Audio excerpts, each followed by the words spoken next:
Okay. Okay, we have to be careful because Elsa and I could sit here and talk all day. So we'll be quick. 15 seconds, let's I know, go we're on. watching the clock hard. Okay, speed round, let's go. This is so exciting to be here with you in maybe one of the best cities. Sorry, everyone. Yes. One of the best cities. One of. Okay, yeah. Aplauso, por favor. No, but one of the things that, as a music journalist, that's what I do, we love to use cities as descriptors. Maybe it's cheating, maybe it's good writing, I don't know, but because they say so much about an artist, right? Like a singer-songwriter from Mexico City or a rockero from Buenos Aires, because cities have their own vibe, their own energy. I mean, I live in New York currently, and I think everyone can agree that's an unmistakable energy. Vibe, right? yeah. A grit, an intensity, maybe. So for you, what does it mean to you to be a Mexico City artist? Oh, well, I was kind of talking about this because Ojos Noche is really Mexico City.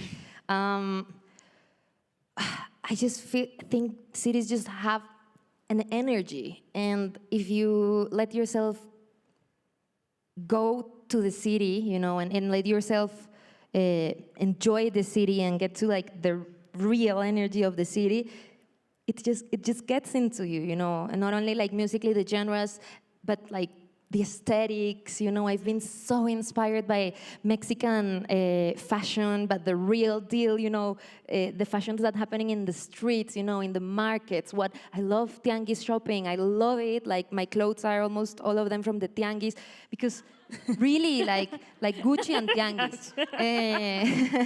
And that also goes to the music, like the punk of this city, you know, the everything hanging from like a, ¿cómo se dice? De un hilo, ¿sabes? From a thread that like feels like everything's gonna be chaos, but it works. Yeah. And I love that in my music. Yes. No, that's exactly, like, to me, this city is, in a way, a bit more musically confused than it ever has been, in the best way, right? Because obviously it has its own very extensive musical history and tradition, and yet it is like so quickly becoming what is, I would say, the epicenter of Latin American music. I mean, you literally came from Colombia and other places to make music here. Is that for you sometimes confusing? I mean, you can find like banda, electro, cumbia, todo, right? And like, is that for you? Like, how do you For create? Elsa, me, is so confusing because I love doing it all. And sometimes I feel I have to be something, you know, like to be a part of a river of, ¿cómo se dice? Of a not genre, it's like of a move, you know, de una movida. So I'm usually just like fighting to like move around music worlds and fighting to get other artists to see, yeah, it's a girl that talks about love and all of that, but I am also punk and I'm also urban, you know. So it's been great. It's been great, but it's hard.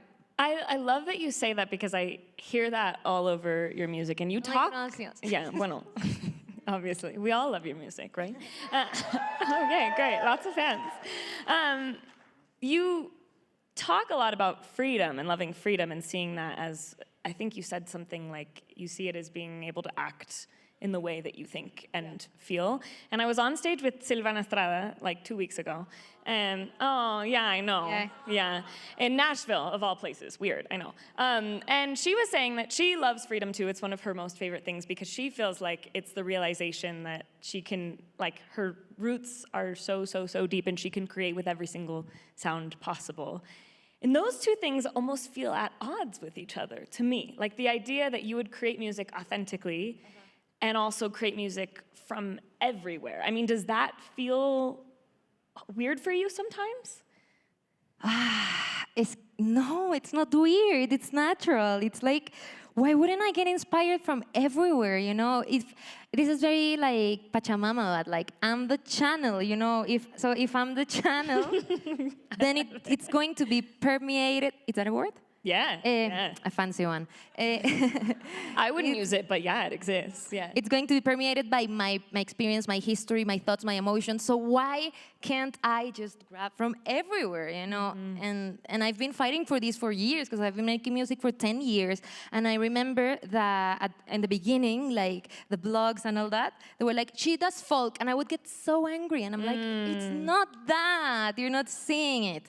Pero thankfully, things have changed, and now we are in the age of just like doing whatever you like, and for a woman it's a bit harder because still it's like everybody just wants to like put, oh, she does woman music, romantic, okay, oh, she does reggaeton, naked, you know. So like I'm like, can I be like wearing clothes and do reggaeton, man? So yeah, so that's my new thing. How could you? That's insane. I just want to like wear my clothes and make reggaeton. Yeah, it should be simple, but it's not. I mean, that's something I do want to talk about because your music, especially this last album, which is my favorite of all that you've done. Yeah, to me, it's like this is your grown-up era. Like, yes, listen to it. Yeah. And you talk a lot about femininity specifically as a theme, and this city is in a complicated relationship, I think, with femininity. I mean, you have two women who are in power, but also you have a lot of difficulty with violence against women, a lot of women speaking out. Death. Yeah, todo, right? I mean, it's scary, I think, to be a woman in the city in many ways. I mean, does that impact how you write about these things in your music? You know what? I never realized that this album was talking about feminism until like it came out. Like you're like, I'm a woman, I'm talking about what exactly matters. I'm just talking about like my life, you know. I'm just talking about menstruating because I'm sick of talking about love, you know. What else can I talk about? Blood, you know, like happens, you know. Blood, it happens. It was actually inspired, and if somebody wants to work on me with this, please help me, because I have an obsession of thinking, like this is where the song came from. I moved very far, but like, it's a moment. This is where the song came from. I have a song that's called Entre las Piernas that talks about menstruation, guys, and blood, and feminism, and all of that. And I wrote about it because I was walking in Mexico City, and I was like, man, how many women or menstruating people are just like with blood between their legs, in crampings, all of that, you know, and nobody says shit. Like, what the fuck, you know, like in the metro, you know? Was I allowed to say bad words? I don't know, but you did. You know, that's why I wrote that song. Like, it's a very angry song. Like, here we are with blood between our legs and nobody talks about it. And then I started thinking about, what about all the women in homelessness, you know? What about them? They have blood between their legs. No, no, that's a brand. No Pat's brand wanted to do anything about it. Really? Yeah. Which is also, again, contradictions, you know? Yeah. Like, let's do like a social thing and give away things for the homeless women. And right. Like, you can only do that tema in a certain way. Exactly. And they hired a male reggaetonero for their campaign. With clothes or without clothes? With clothes, thankfully. But you know, that's the contradictions that I deal with, you know, as a musician. But I don't know why I talk about feminism, because it's my life. But then when you play those songs for women in this city, I mean, do you feel energetically that exchange? Like, so much. Because they're like, oh my God, she's on stage and she's talking about, I thought about that on the metro too. Yes, and it's not like, it's like this song, it's become like a punk pogo, for real. As I was playing it last week, I was like, wow, this can like be out of control. And it's not only women, it's minorities, or anyone with experiences that are not acknowledged that have embraced this song. So I'm really proud of that. That's incredible. Yeah. I think I have 49 seconds on the clock, okay, so I'm going to ask you one more question. How do you hope your music continues to represent all of the places you've been in the rest of the world? I mean, do you think about that? Do you think about the fact that now you are kind of a capsule for every single place that you've lived? I just wish that my music gives words to people, you know, because I really write from what I know, and what I know is my experiences, and I've lived all over, so I know when I was in San Francisco, I used to feel very lonely, so I wrote about being lonely, and in Mexico, I just get new, struggles and things that I go through, and I'm sure everybody goes through them, so I just hope, and that's my fight, and that's my ambition, to carve a space in the music industry for, I don't know, emotional technology or whatever that is, for experiences in music. Yeah, that's it. Yeah. Yeah, that's it. Thanks, guys. Thank you. Bye. Levántate precio, no, dice que en el camino voy bien parando.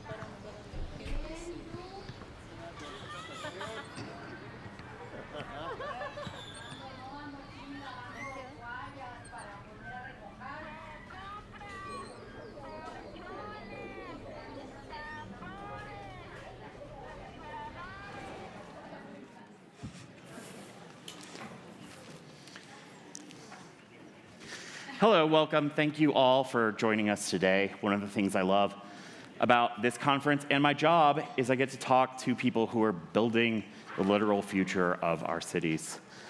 Tatiana Bilbao is an incredible Mexico City architect, and I want to jump right into a project. And that's the Sea of Cortez Research Center.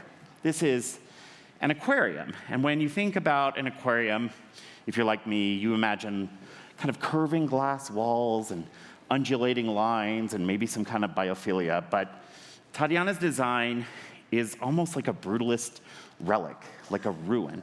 Tell me about that design. It's not almost a brutalist ruin, it is a brutalist ruin. Yeah.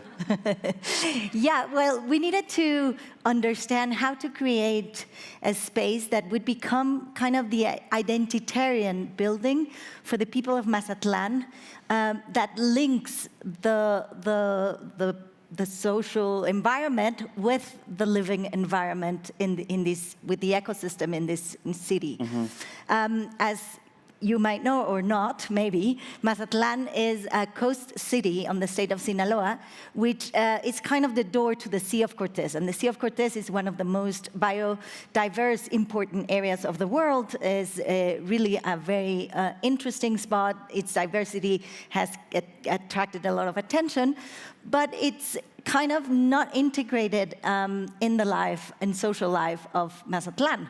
So the task was to do kind of an institution that would become that.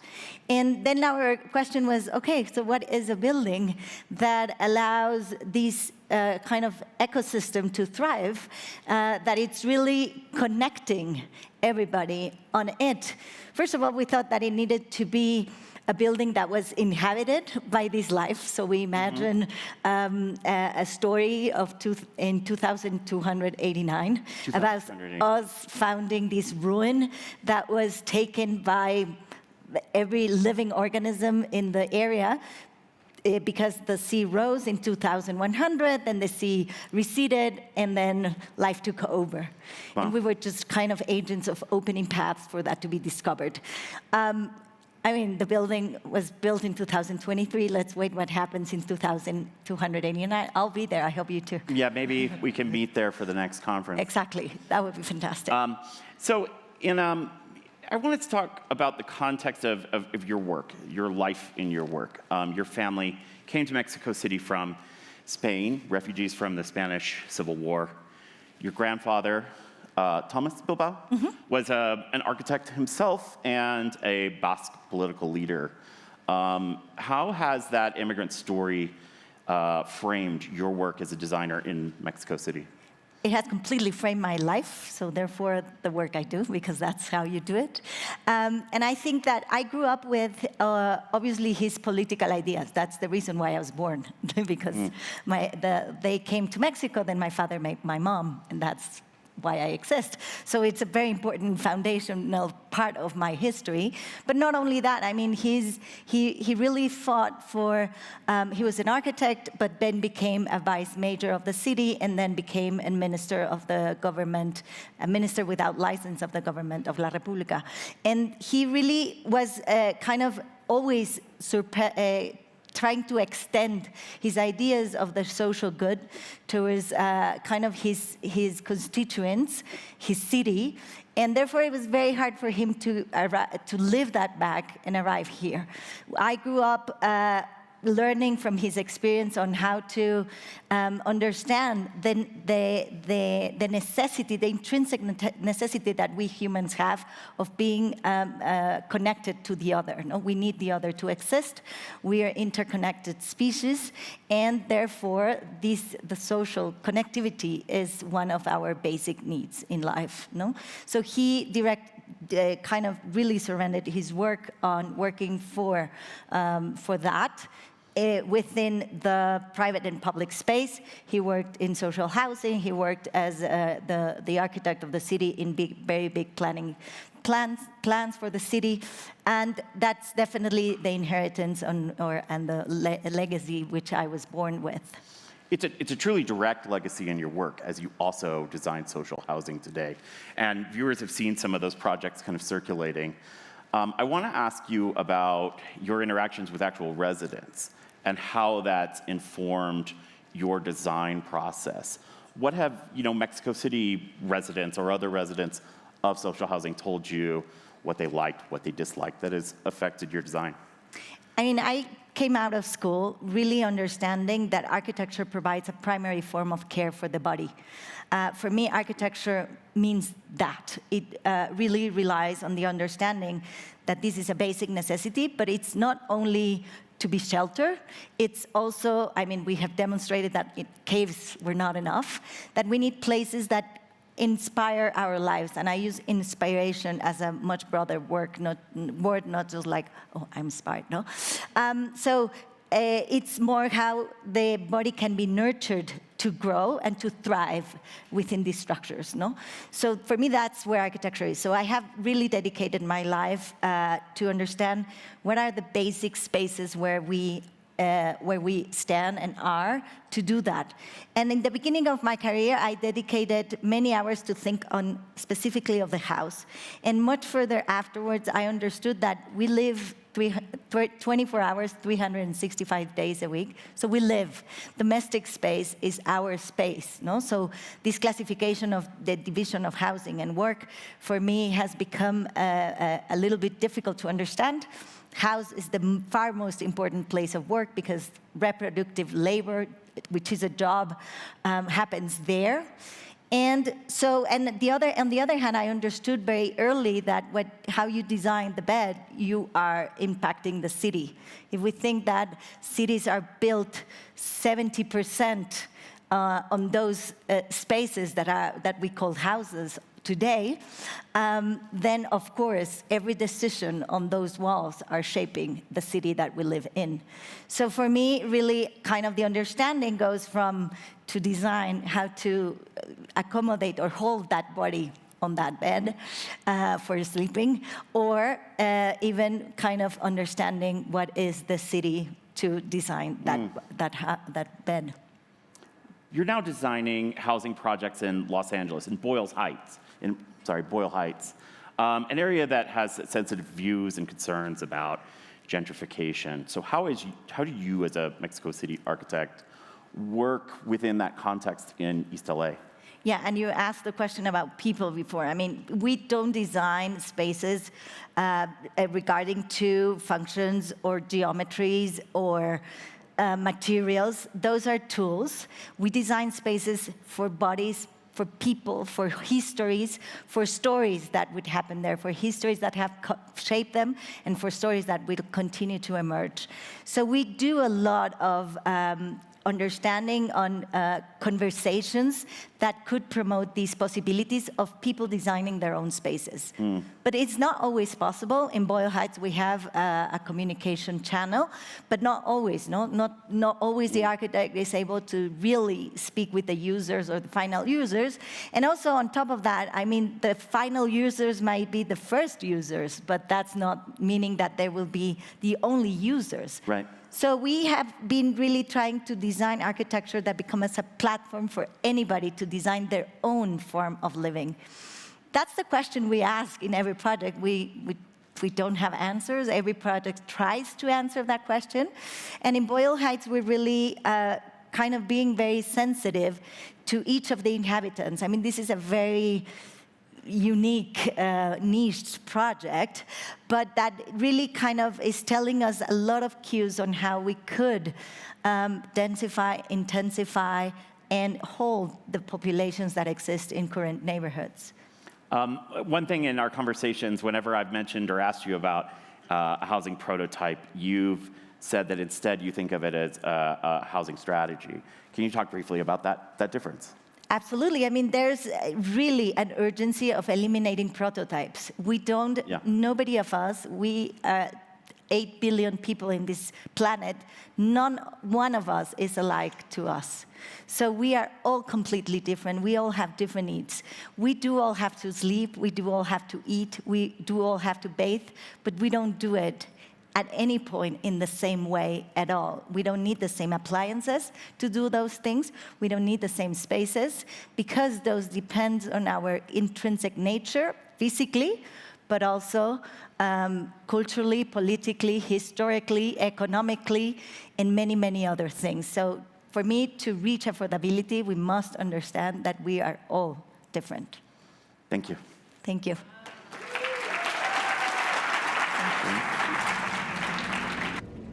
Próxima estación, Soho.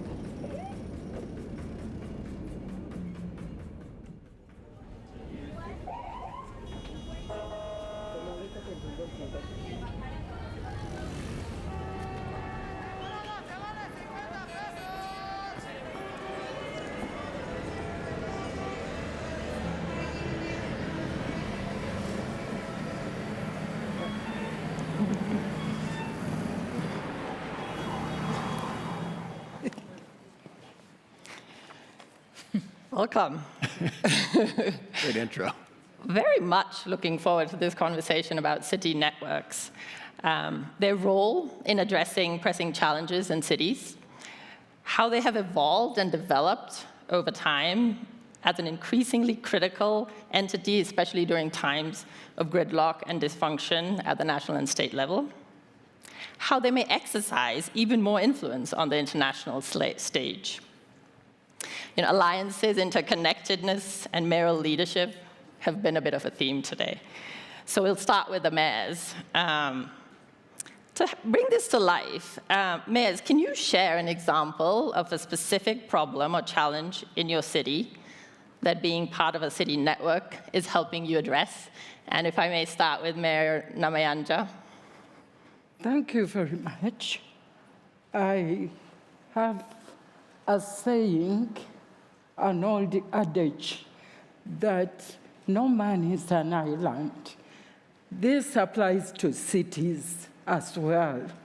The formation of national associations, regional coalitions, and at the global level has brought us together. And through these networks, we have been able, for instance, my city, we have an association of African mayors, Amali, and it is through this association that we have been introduced to Bloomberg Climate funding for the Youth Action Climate Fund, yeah. And the youth are now implementing projects related to climate change to push back the effects of climate change. It is through Amali that my legacy goal of having a clean, green, livable city. Remember, my city is a new city. It was established in 2020, elevated from a municipality. It was so challenging for me to address issues, to have my dream realized. But the mayoral initiative has introduced me to have my legacy goal achieved, because we are collecting data from that support, And we are also able now to track the number of trees we are planting. With the youth, we have created a coalition with the youth. Yeah. I'm giving examples because I want to be associated to what I do. I live in a community. I'm a direct elected mayor who comes from the community. And most of the population are young. It was very difficult for a mayor to associate with the youth. We have created a youth desk.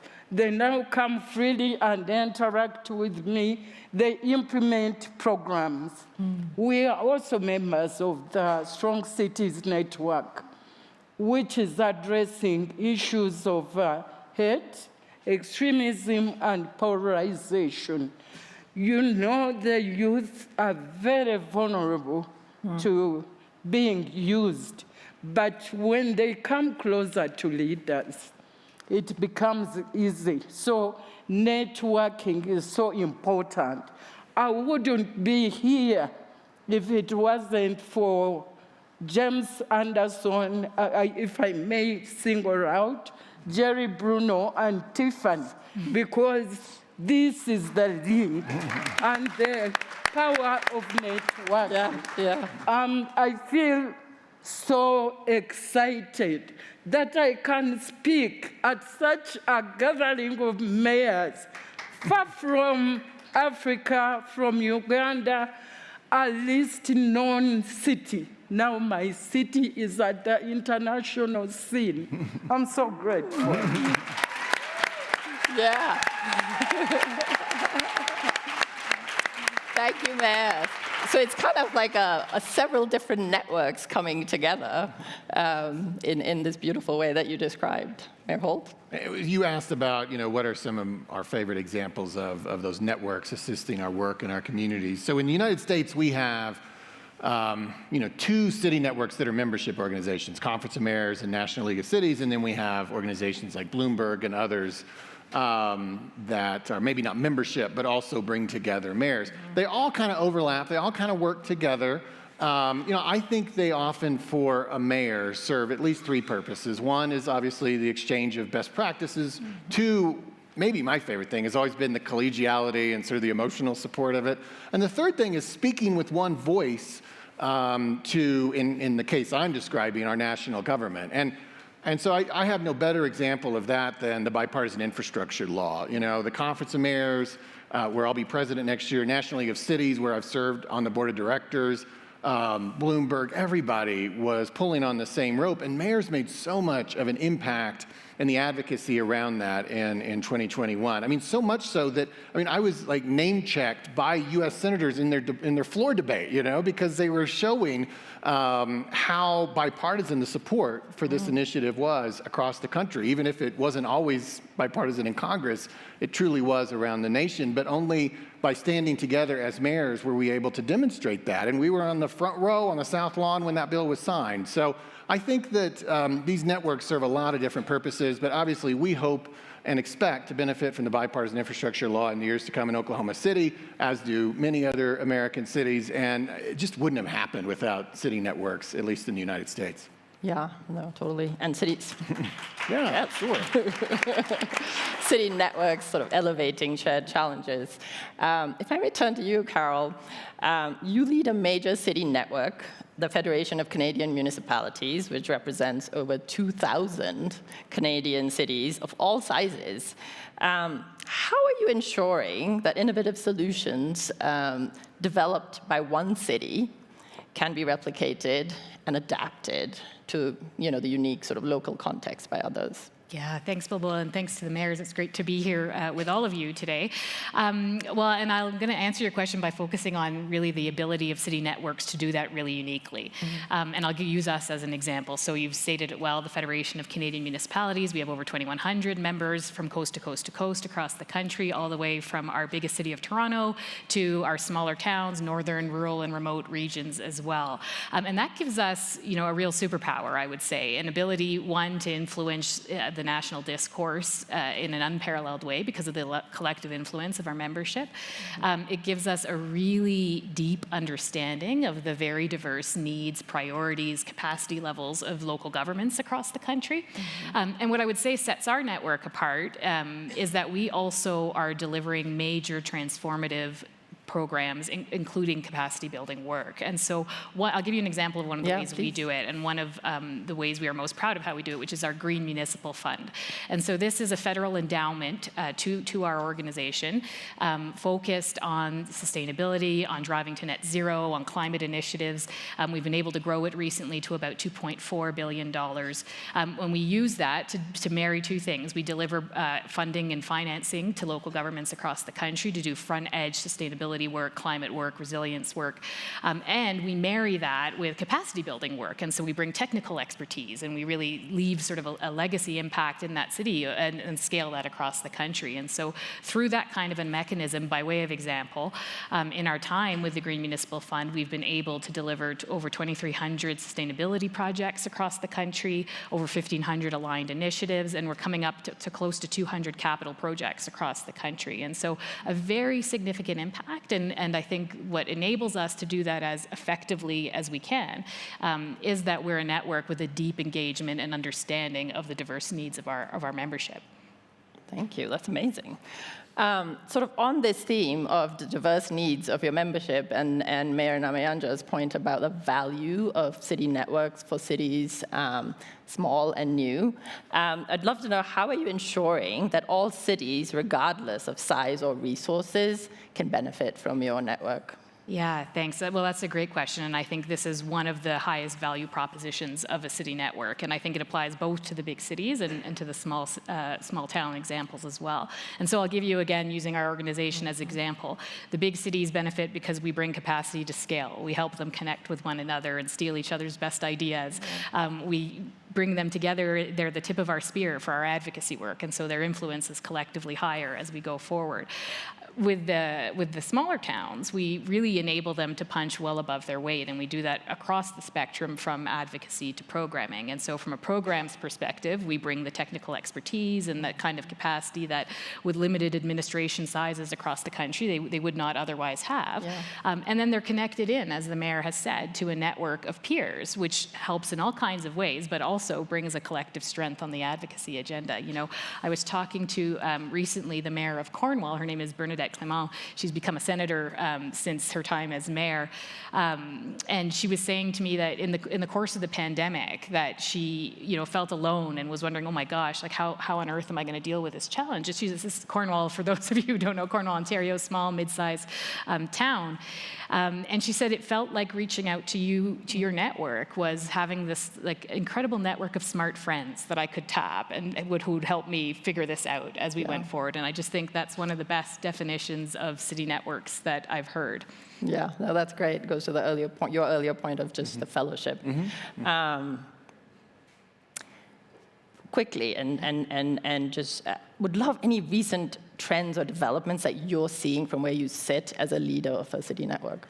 Yeah, well, I'd say one trend, if I'm being optimistic, and that I see and that I'm certainly advocating for, is for city networks to be really laser focused on delivering outcomes. I think the best way to make the case for why cities need to be empowered is to help them deliver transformative outcomes that improve the quality of life for their citizens across the country. And so it's why I'm a big fan of the work that Bloomberg Philanthropies and Bloomberg Cities does to directly tool cities across the world. It's why we take the approach we do to do the kind of capacity building work that we do. Because like everything, I think the best way to make your case is to deliver well, and then it speaks for itself. And so I hope that that's a trend in the city network space that continues, that we focus in on how to do that capacity building work and leverage the scaling of ideas across borders. Yeah, and be really able to share kind of the impact. Yeah.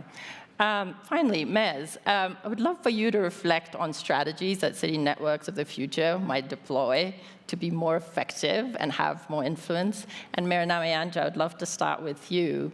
What role do you think external partnerships with organizations like NGOs or the private sector or the international bodies can play in enhancing the effectiveness and influence of city networks? Yeah, of course, scaling up what is done by cities and fed it into the global agenda is so important, because what we do at our level is not known by anybody. But when you have a network, you can coordinate and relate what you do. And of course, highlighting local initiatives, because cities understand their priorities. So what you bring out as your local initiatives can be replicated by other cities. We are here to learn. Yesterday we went to Utopia. I have a lesson and I have something to tell when I go back home. Amali facilitated African mayors to go and benchmark on a peer-to-peer learning in Addis Ababa. We saw how digitalization of departments is benefiting and bringing efficiency to the whole city. So I think networking cannot be avoided, especially in this era of globalization. We need a lot of support, aware that we are not at the same level, not the same capacity. Yeah. We need to be guided. Before, I'll give an example of myself. When I had that dream, I didn't think it was so important to have data. But a question was asked in one of the meetings: how many existing trees do you have? And I didn't have an answer. Today, come and ask me, I'll give you an answer. Because I've been supported to know the importance of having data, and this is what we are doing. And I thank my team of consultants who are assisting my team back home to come up with all these initiatives. They've given us and developed our skills and capacity. Yeah, so that's great. So really kind of getting that support for capacity building. Mayor Holt, you're going to be the next president of the U.S. Conference of Mayors. How might city networks of the future amplify collective city voice on the global stage? Well, I think the great unrealized potential has been for an international voice. And I'm not pandering when I say this. I mean, I think what we're a part of today and what the Bloomberg organization and CityLab has created is building something that has the promise of really meeting that potential of bringing mayors from around the world together to have fellowship, to share best practices, and ultimately see just how far we can test our own unified voice. It made an impact in the United States. Can it make an impact on global issues? And without the resources that this organization puts together, it's hard to bring all these people together. I would have a hard time back home, and I'm sure I speak for many mayors in the room, justifying a taxpayer-funded trip to a meeting in Paris or Mexico City. But the fact that the Bloomberg organization is willing to help with those resources and bring us together, there's a lot of kind of niche organizations, and there's a lot of organizations that struggle because they don't have the ability to actually cover those costs. But this organization, I think, is not niche. It's covering a broad spectrum of issues. It's bringing mayors and city leaders together from around the world, and it's now doing it consistently, which I think is what you just have not seen. So I'm very interested and excited about what's happening here. I think that it's not my role to tell the Bloomberg organization and Bloomberg Philanthropies what to do, but I think that they can, continuing to invest in this idea, something really special has been built here, and it can give an opportunity in the years ahead for mayors around the world to speak with one voice on important issues. Fabulous. I think that's as good a place to stop as any. Thank you so much for your insights and for your leadership. Thank you. Thank you.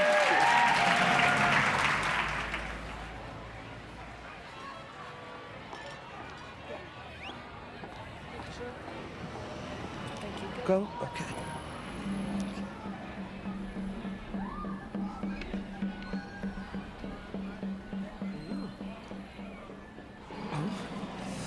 Hello, hello. Move them over. Hello. Homicides are down about 37% in Philadelphia this year. So as city leaders globally tackle how to ensure their cities are safe for residents, we turn to Mayor Parker to hear about Philadelphia's approach to public safety. Now, you grew up in Philadelphia. I did. How has the perception of the city's safety and the reality evolved over the past decades? Clearly, it's had a significant impact. I am a high school English teacher who happens to be the mayor. Maya Angelou says that in life, people will forget what you said and did, but they will never, ever forget how you made them feel, no matter what quantifiable statistics affirm. Yes, 41% reduction in homicides, 38% reduction in shootings. Do people feel safe? And the issue is absolutely not. Record numbers, 562 homicides 2021, 512 2022. Not acceptable, and we needed to, one, have the courage to talk about the challenges up front and be transparent about the challenges, but the prescriptions that we were willing to offer, we had to be willing to stand firm and make some tough decisions. Mayors are charged with public safety, yes, but also public trust. Yes. And your ability to do your work relies on that public trust. So how did you get buy-in from the community? Well, one, I told them I would not be afraid to sort of end the sense of lawlessness and bring order back to our city, and we would do it by making public health and safety our #1 priority. Jen, I did not change my message based on the demographic of the audience I was speaking with. If I went to a predominantly white community or a black community, a Latino community, immigrant community, the message was the same. And what we told them is, we will support the men and women who put their lives on the line to protect and serve us, but at the same time, we would have zero tolerance for any misuse or abuse of authority.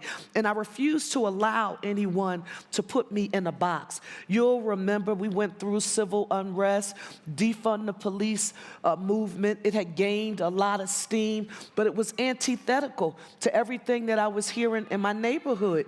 They wanted proactive community policing. I know I'm telling my age now, Jen. I'm talking about when officers walked the beat and rode bikes and went into businesses and signed the log to just say we're here. Not because there was a crisis or anyone called 911. If the only time I see you is if you're coming into my community as a warrior. No, we want them there as guardians and not warriors. And you build that strength and you build that relationship and trust by me seeing you not only when you're in crisis mode. And so we talked about that. We advocated for that. And I have to bring my props here so that you can see. I'm hoping everybody will go on phila.gov and take a look at the QR code.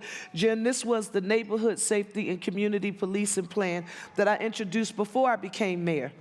Took me a year to put it together, ground up, listening to what people said. And so the work that we proffered on the campaign trail and thus when we got elected, it came from the ground up, and I'm proud of it. Well, I want to talk about your administration's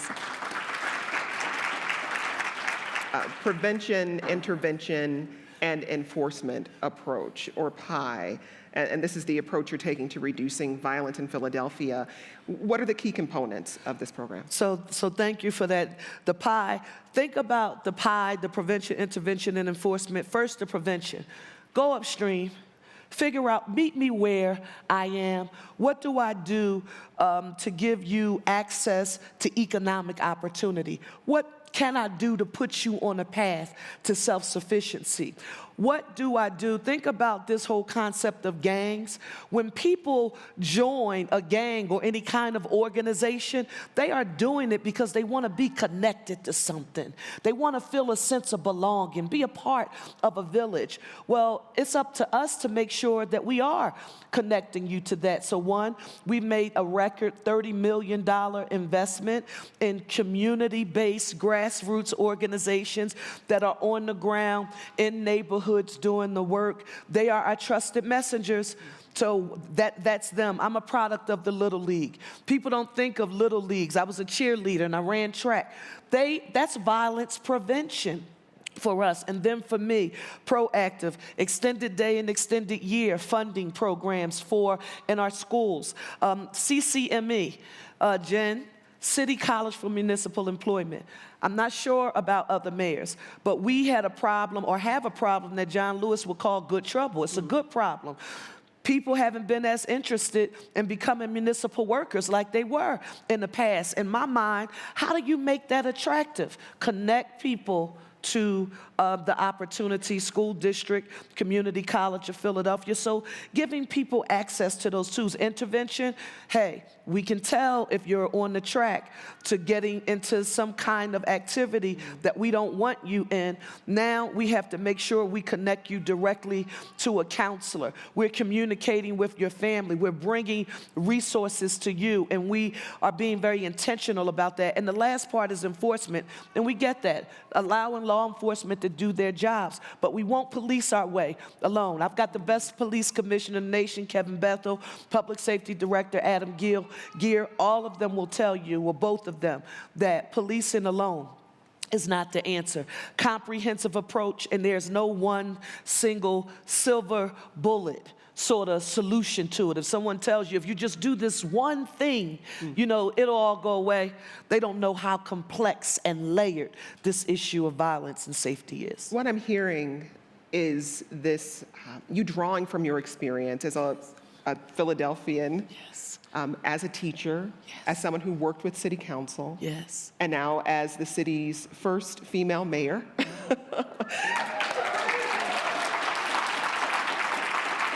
That you've pulled from those experiences in creating this approach. You're seeing some short-term effectiveness from PI. Yes. But any program like this, it's about the long term, right? Yes. So what specific metrics are you using to measure the effectiveness of this program? So obviously it's like the quantitative that we discussed, right? The raw data, you know, homicides, 41% reduction, shootings, 38%. But we cannot forget about that qualitative analysis for me. So yes, very defined metrics, key performance indicators, and we will make sure that that's available to the public. But we cannot forget about people in the city of Philadelphia feeling safe. How will you measure that? How many people are assessing our public amenities, parks, rec centers, libraries? How many of them have enrolled in CCME and are trying to train to become a City of Philadelphia employee? Children enrolled in before and after care programs.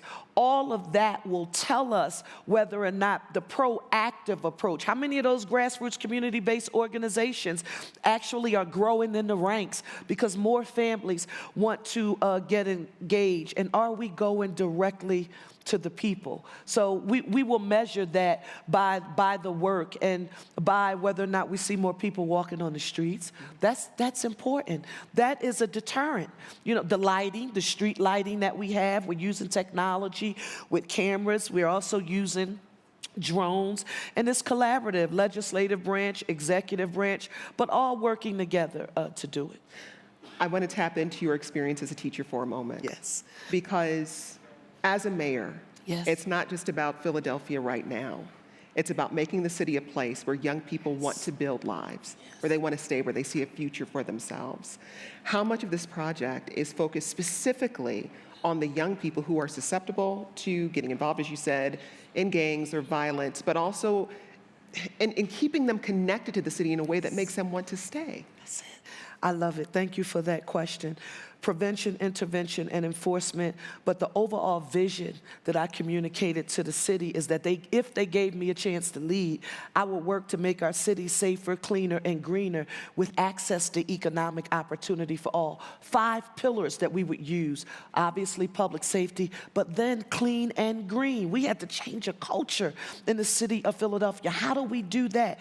Economic opportunity for all. You want to see violence reduced in your city? Put people on on a path to self-sufficiency so that they could earn a living wage, get access to health care and retirement security. Now you've given me a reason to want to go to bed every night and wake up in the morning and do a thing, because I can have a home, take care of my family, and then there's public education.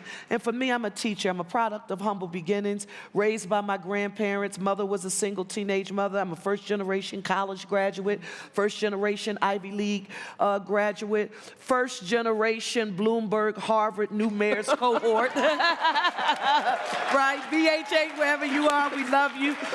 So for me, it's hope. It's pride. It's dignity. And allowing them to see no magic wands. We want to give you access to the opportunity to earn. That's what people want, and we should do everything in our power to get that done. I have 4 years. Now, politically, to my mayors, I do want to say this. People talk to me quite often about some of the decisions that I make, and Jen, well, aren't you thinking about the next... Re-election. Re-election. Aren't you thinking about the next 4 years? I said, the people gave me 1 4-year term. I have to do what my grandmother did. I have to do the best I can with what I have. And if I'm thinking about re-election and afraid to make the tough decisions that I promised, that vision, safer, cleaner, greener, economic opportunity for all, everything that I do has to be related to how I'm doing that in real time. And if I'm afraid because I'm thinking about being elected, I shouldn't be re-elected.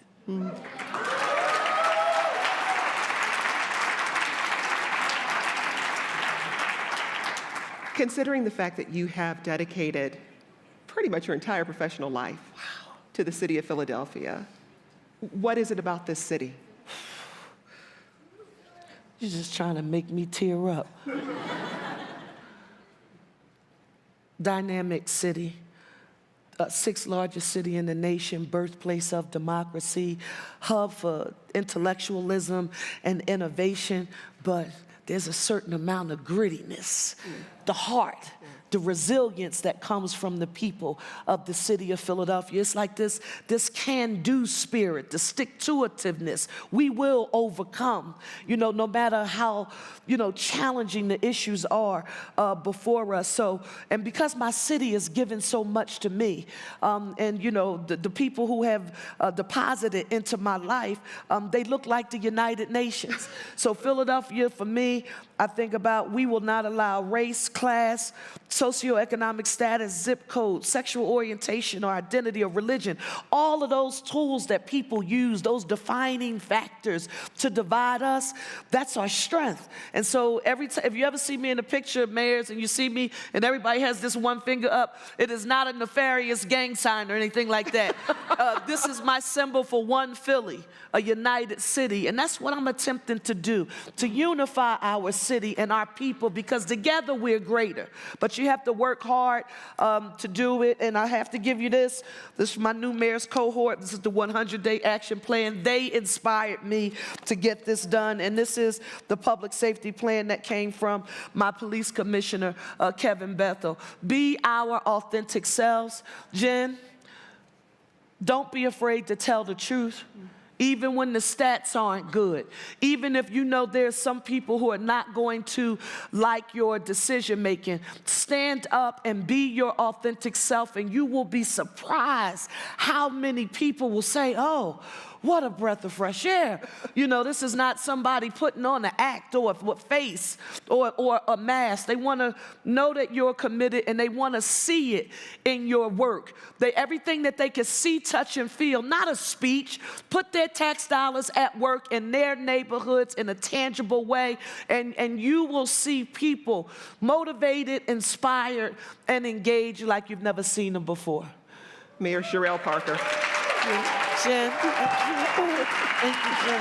Thank you. Levántate preso, espérate. No, dice que en el camino voy viendo, parando.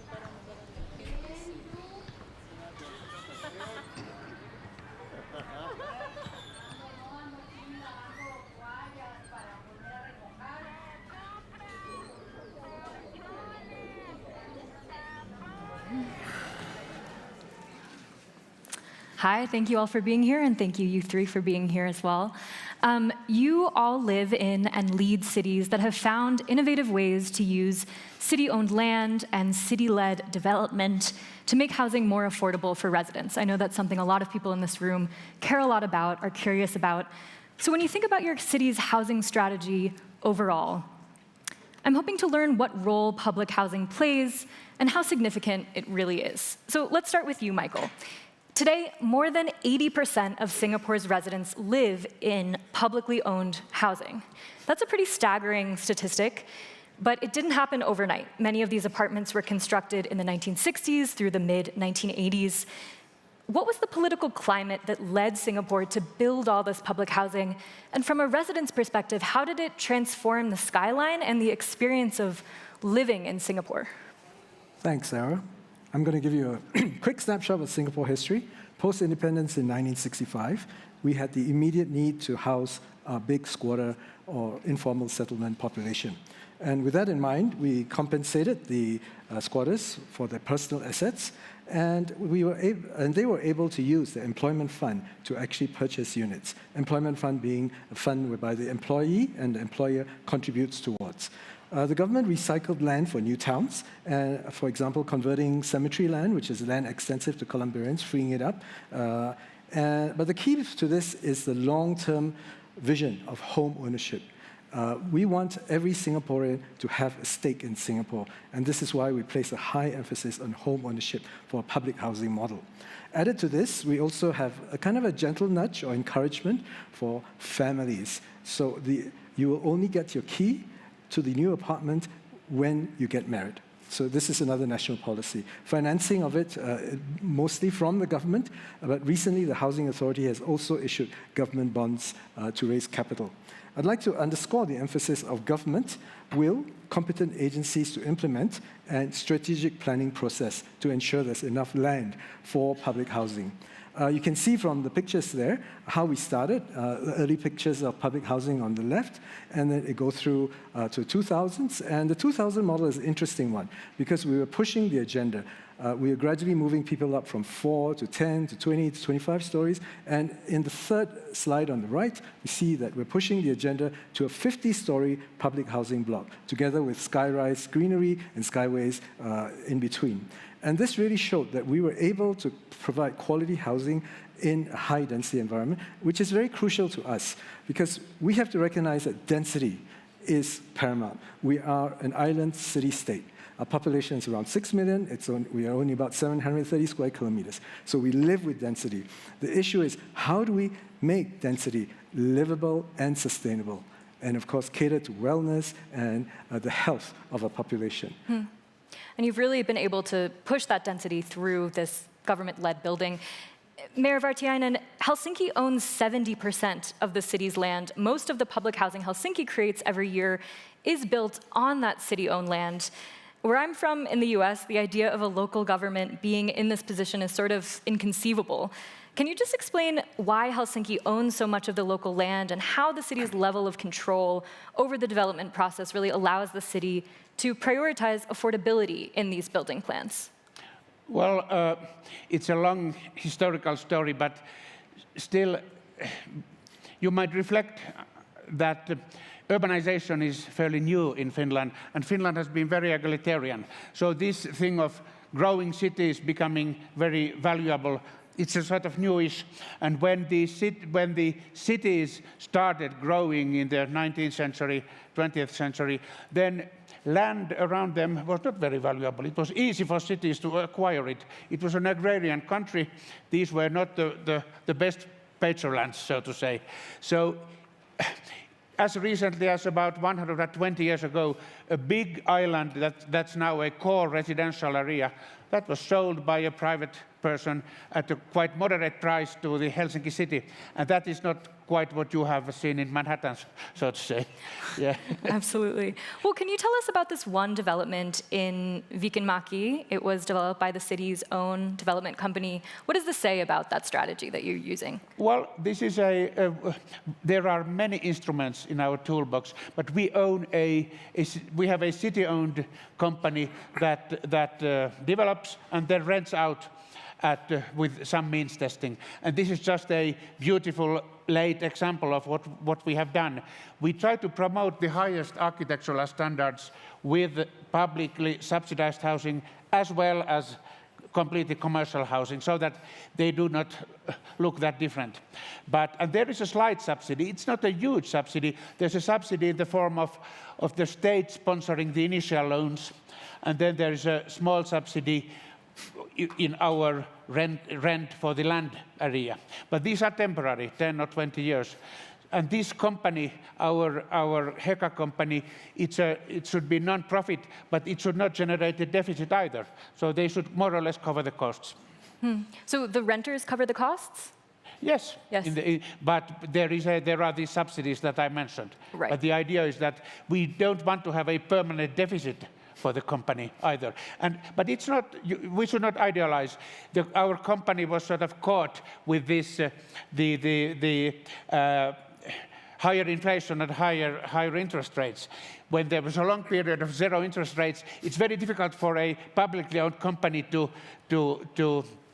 raise rents. And then now, in a new economic environment, there was a huge political controversy. We had to put more capital in the company. So it's not always optimal. It might be second best. But still, these people in the HECA rental dwellings, they have a lower rent than the purely commercial one. And that's what we want.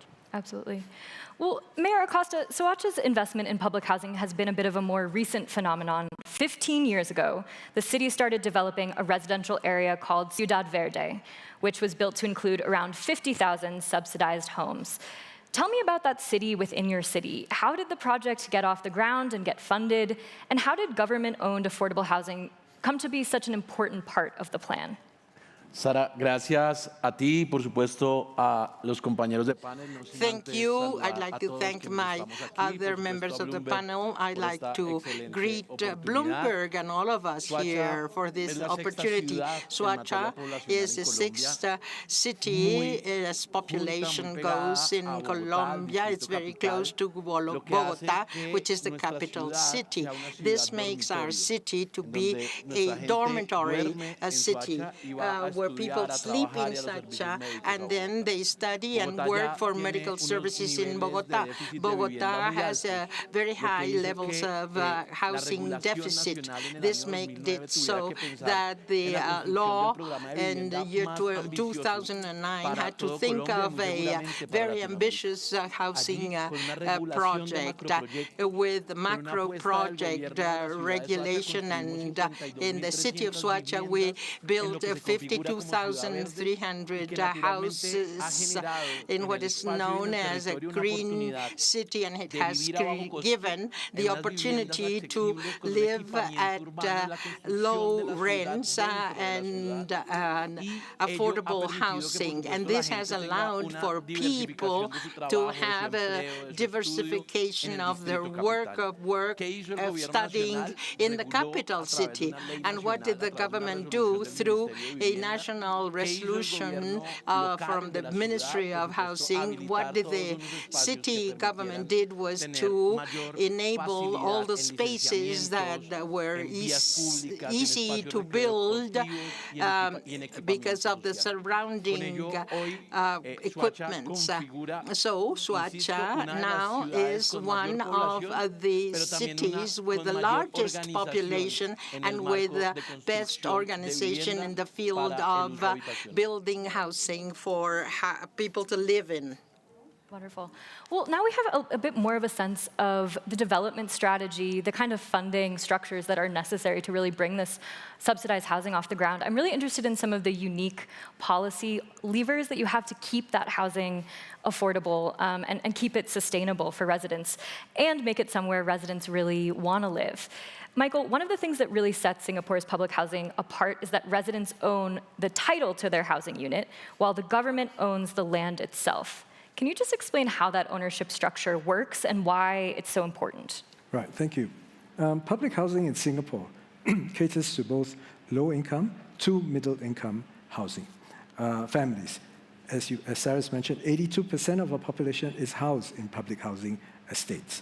Now, 90% of them own their units. So each of us gets the strata title to our unit for the lease period of 99 years. The state still continues to own the land titles.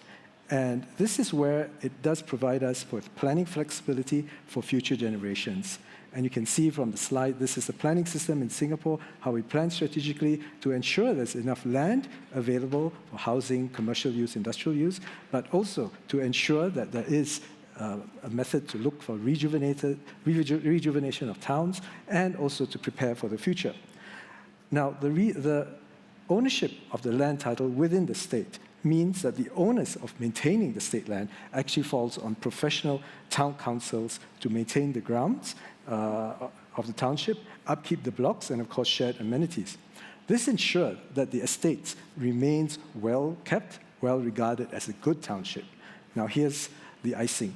The key to this is that the advisors or the local members of parliament are chairs of the town councils. Hence, they are also directly responsible for the upkeep and, of course, well-being of their constituents in the township. Well, it's interesting to think about the long-term sustainability of these 99-year leases. I know that I want to ask about some of the challenges of that model as well, because some of these subsidized units are getting more expensive on the resale market. The New York Times reported this year that several sold for more than $1 million Singapore dollars. What measures is Singapore using to keep these units affordable over the generations? Well, fortunately, the numbers cited are not that large. It is only 2 to 3% actually of the total resale units. And this could be attributed probably to the shortfall of supply during the COVID period, as well as other factors like really prime location. The Housing Authority has expedited construction post-COVID. Happy to report they've caught up and are back on track, and unit supply is now back on track. Now this emphasizes the point and importance of providing a steady supply of units to cater for demand and to keep them affordable. I would say new supply is really necessary. It's not just keeping existing units and affordable. making it it's consistent making sure it's as well. Coming. Absolutely. Well, Mayor Vartiainen, Helsinki is also using housing policy to really control what neighborhoods look like and who lives there. How are you using public housing policies to prevent social segregation in the city? And why do you think maintaining a housing mix is so important? Well, we think that that is the most important. Now, we first started talking about subsidies, but the thing we really emphasize, and with unanimity, although there are many political parties involved here, is that we want to create mixed neighborhoods. And this does not necessarily cost very much for the municipal economy. In our planning, in our zoning and planning, we absolutely want to ensure that all kinds of housing ownership, commercial ownership, state subsidized, some other scheme, they are mixed next to each other so that they are not concentrated in different parts of the city. And this is crucial because this is a way of also mixing poor and richer people in the same neighborhoods. We want to see to it that all kinds of people, they go to the same malls, for example, and so that by using such means, which do not necessarily cost very much to the city taxpayer, we try to ensure that we have mixed neighborhoods and thereby avoid segregation. We have been moderately successful in this so far. And Mayor Acosta, Ciudad Verde is also designed not only to provide affordable housing, long-term options for people, but to focus on fostering community between residents, which is not always something that public housing developments have gotten right. What kinds of design and policy choices have helped Ciudad Verde foster a sense of community? Sara, Ciudad Verde, que se desarrolló the city that developed in a private way, regulated by the state, by the government, allowed for the private companies to build buildings on health, education, on university or college education, and sports spaces. That is to go beyond the infrastructure of the housing, not only the house, but the quality of living working within the House, and there was a new program which has been very innovative to teach how to live where your neighbor is important. In 147 buildings, the private sector has given social accompaniment and tolerance on knowing how to live next to the other one. Absolutely. Well, it's interesting. I mean, I think you all have really centered housing access and affordability in your city plans. I'm wondering how that affects residents and how you kind of change the way people think about public housing. How can other cities, even those that have less developed public housing development strategies, foster that sense that public housing is something that the government can provide and that people will want to live in? Michael, how about you tell us about that? Right. Well, key is having that consistent supply of units to match demand, keeping prices always affordable, and ensuring price stability. Another aspect, long-term planning, so that we know the capacity and we know what the demand and we can project what the demand and supply is. Having mixed-use townships, as Mayor Helsinki has said, integrated with public transit. Now, this is very important, the integration with public transit. Having a mix in these townships between public housing and private housing as well, critical, and a different groupings of unit types to ensure a broad demographic. Rejuvenation of older neighborhoods and older districts, really important. Don't leave them behind. Leave no one behind. Green sustainable features, district cooling, sustainable energy, and most importantly, needing to work with community. Absolutely. And Mayor Vartayanen, what would you say to cities that don't own 70% of their land? How can they apply any of your public housing strategies at home? Well, if you don't have a Terminator robot to program to become a mayor 200 years ago and start purchasing land, then the more realistic approach would be to rely on, as we do as well, on zoning laws. We have a zoning and planning monopoly, after all. So we talk to private landowners and tell them, well, we could develop your area. There's a win-win situation. We buy it at a reasonable price. We get some of the surplus. You get some of the surplus. Since the city council is the one which ultimately decides what can happen on that land, and that's the zoning and planning monopoly, which is prevalent in the Nordic countries. I don't know whether that's the case in North America, for example. I don't think it is. And Mayor Acosta, I know that you are starting phase 2 of Ciudad Verde. How are you taking the lessons you've learned from that development and applying them to the rest of the city and fostering affordability in the Bogota area? We don't have much time left, but the main action is that social equipment has to reach the housing first. Somehow, in this Ciudad Verde, the green city, the social equipment, those who reached that area to live there were suffering to have the supply. And then we learned that we have to first build the social equipment and thus allow the person who goes to that place, who arrives in that place, to have a public supply to guarantee the life quality. Thank you so much, everyone, and you, Greg. Thank you, sir. Próxima estación, Zócalo.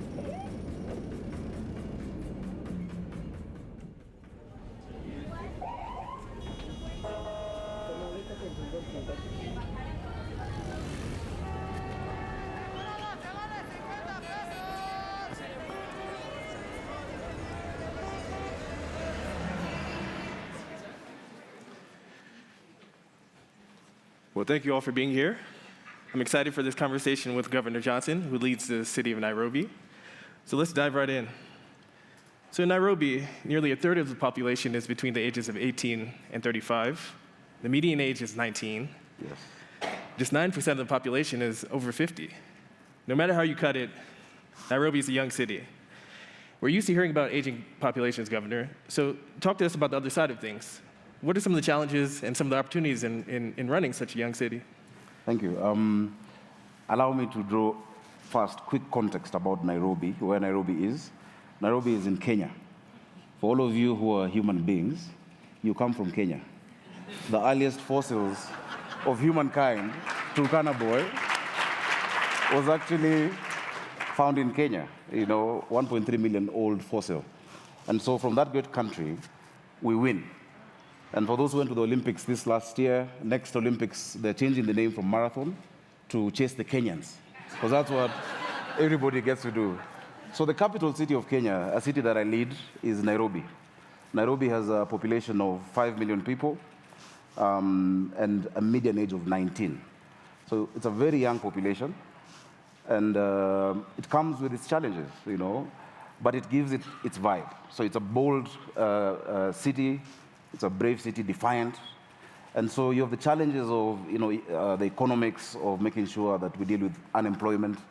We must give these young people opportunities, and we must really be creative in how we engage with them. You can't deal with it like most other countries where the pyramid is inverted and population is more of the older people.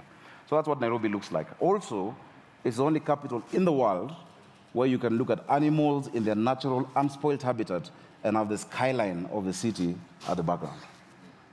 So make sure you visit. And this summer we saw nationwide protests that gripped the country, right? Yeah.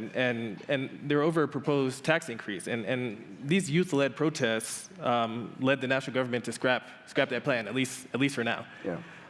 So, the population is young. It's also energized. They have thoughts. They have feelings. They have, they want to have a say in how and what their future looks like. And so, what are you hearing from your population, and how are you talking back to them?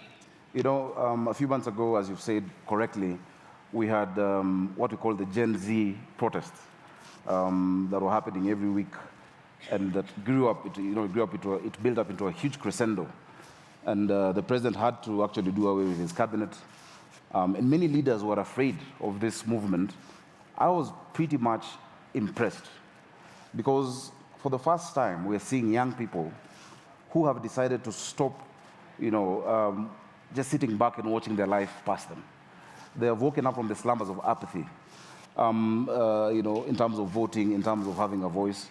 And what they're saying is that, look, they want to be part of the solution. You will not just provide, curated ideas and just hand it to them. They want to create with you. They want radical transparency, and I really like it, because then the future of Africa and the future of the world then is secure. Because by 2050, 1 out of 4 people are going to be in Africa, and they're going to be young. And so I really encourage them, and it changed how I deal with them. So I find myself in an interesting place. I'm the governor of the capital city. I'm not yet 40. And I've been a parliamentarian. I've been a member of parliament. I've been senator. And so you have all these expectations from the young generation who want things done instantly, but also you're the guarantor to the older generation as a bridge of those who want stability. And so that creates a dynamic that you have to keep getting trust and keep, putting an investment in getting trust with these young people. And so that has led us to redefine our programs in terms of how we work with these young people, how we engage with them, the spaces that we create for them, to be part of it. They've said, if they're not on the negotiating table, they're on the menu, and they don't want to be on the menu. So if they're not on the negotiating table, there'll be no table. And I think that's very bold for the continent of Africa. And do you feel like that's reflected in your administration, in your ministries? Could you talk a bit about the makeup of your... It is. So I made a deliberate decision when I got elected to have a mix of the generations. I have one of my ministers first started working in Nairobi County government, then it was the city council, the day before I was born, So I was born on Feb 2nd, he started working on Feb 1st in Nairobi. And then I also have the youngest minister who became minister at the age of 29. And they're all sitting together trying to create solutions for the people of Nairobi. And so that balance is something we must do consistently and constantly. Now I want to come to one of your signature programs. You're also trying to build a bridge to the generation below the one we've been discussing, right? So could you talk a bit about your food plan and how that is sort of involving an even younger generation in government, or making them think about government? Yes, this is one of the most exciting things that I've been able to do, most fulfilling. So when I was senator during COVID, schools were closed for a long time. And there was a lot of, frustration, despondency. And so many schools had their furniture vandalized. And so a group of friends came together and said, look, Sakaja, why don't you take some donations to the schools? And when I went there, when the schools had opened and given them desks, and you'd ask the children, what would you like me to do for you? Normally they'd say, give us a football, give us sweets. But they kept saying they want food. They were hungry. Now I realized 1 out of 4 children were missing out of school in Nairobi because of hunger. And urban poverty bites harder many times than rural poverty. And so I said and I promised that when I'm governor, I'll make sure that no child misses out of school because of hunger. And I'm grateful. 2 years down the line, I've been able to build 17 central kitchens that have created 2,000 jobs. 300,000 children now are having a meal every day at 4 cents, just 4 cents.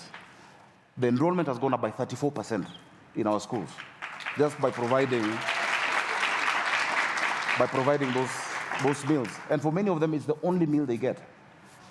We had 210,000 children in our schools, and now there are 316,000. Attendance is 100%. They look happier, but more importantly, they feel loved. And they feel that there's a government that actually can care. So sometimes when I'm having a hard day, a city like that, something breaks every day. At lunchtime, I go to any of the schools, and the children almost tackle me because they're happy, they're smiles. That keeps me going. And now I want to extend that program to more of the informal schools, to those who are in the informal settlements, so that we can secure the future of Nairobi. So as I deal with the current youthful population, we're also thinking about the generation that's coming, because there's nothing more important than education for them. And these children, many of them don't finish their food. They pack it up and take it back home to their siblings and sometimes to their parents. So I'm grateful for partnerships, but that is one of the programs that even when those frustrations during those protests, it kept people going. They knew, look, at least there's some love that we're getting from our structures of governance.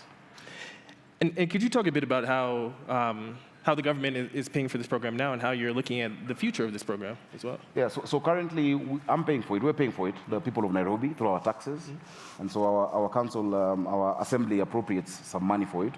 We also have gotten a partner in a Child Investment Foundation Fund that is supporting food for education. And so they match us dollar to a dollar. And then the parent pays just a token amount so that they can have ownership of that project. Now, what we've done, which is part of the innovation, Nairobi is the Silicon Savannah of Africa. It is where money sharing came from, M-Pesa. So our young people developed this tap-to-it NFC device, which every child in Nairobi wears every day.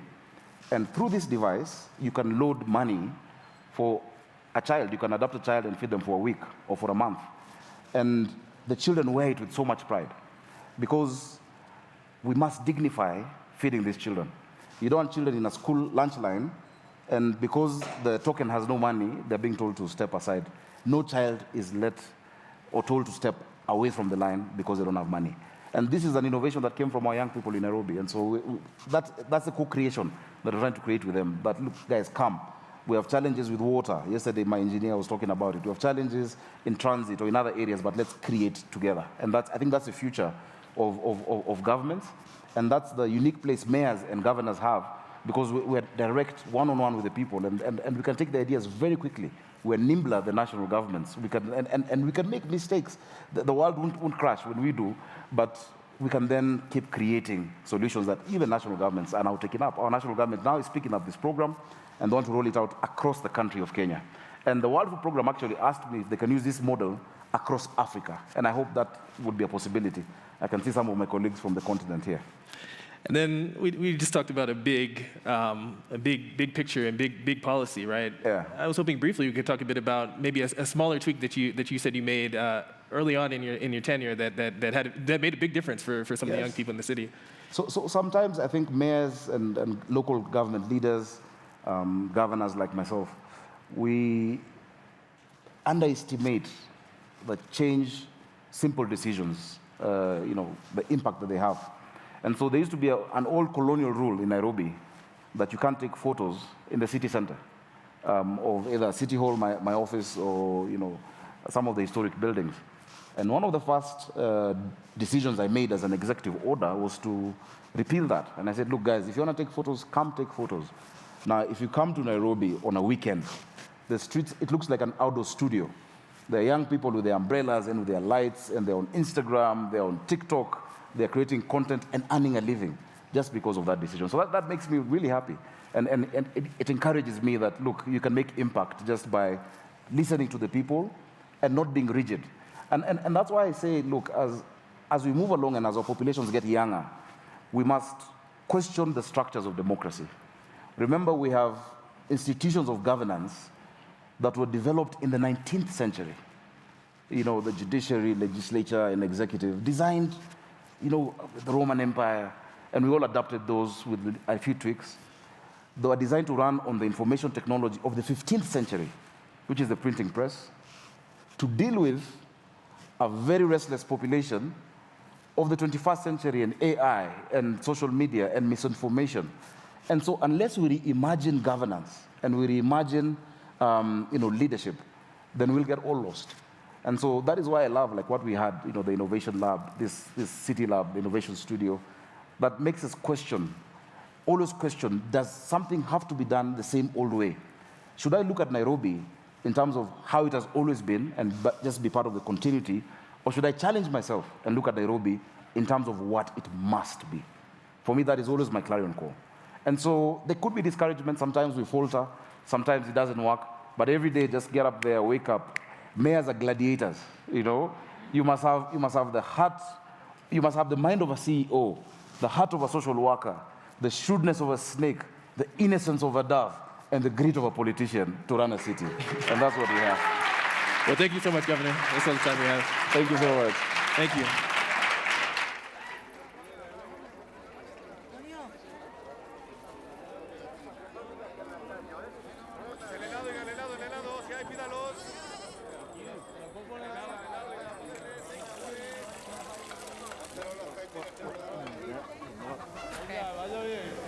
Piece of cake. Piece of cake, piece of cake. Well, I am so excited for this session. I write about climate and have seen firsthand the role that youth are playing, driving action on climate change, not just as like a talking point, but really doing it in communities.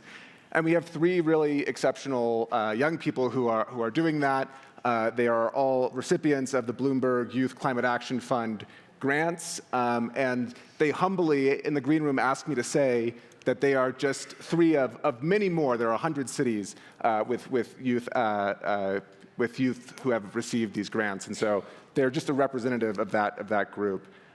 Just to set the stage, I want to ask each of you to just tell us a little bit about the project that you're doing as part of this program, and then we'll dig into some deeper questions. We can just go across the line. Yes, thank you, Justin. I want to start to saying that the youth are taking the stage today. So yeah, we are. We are so yeah, we are.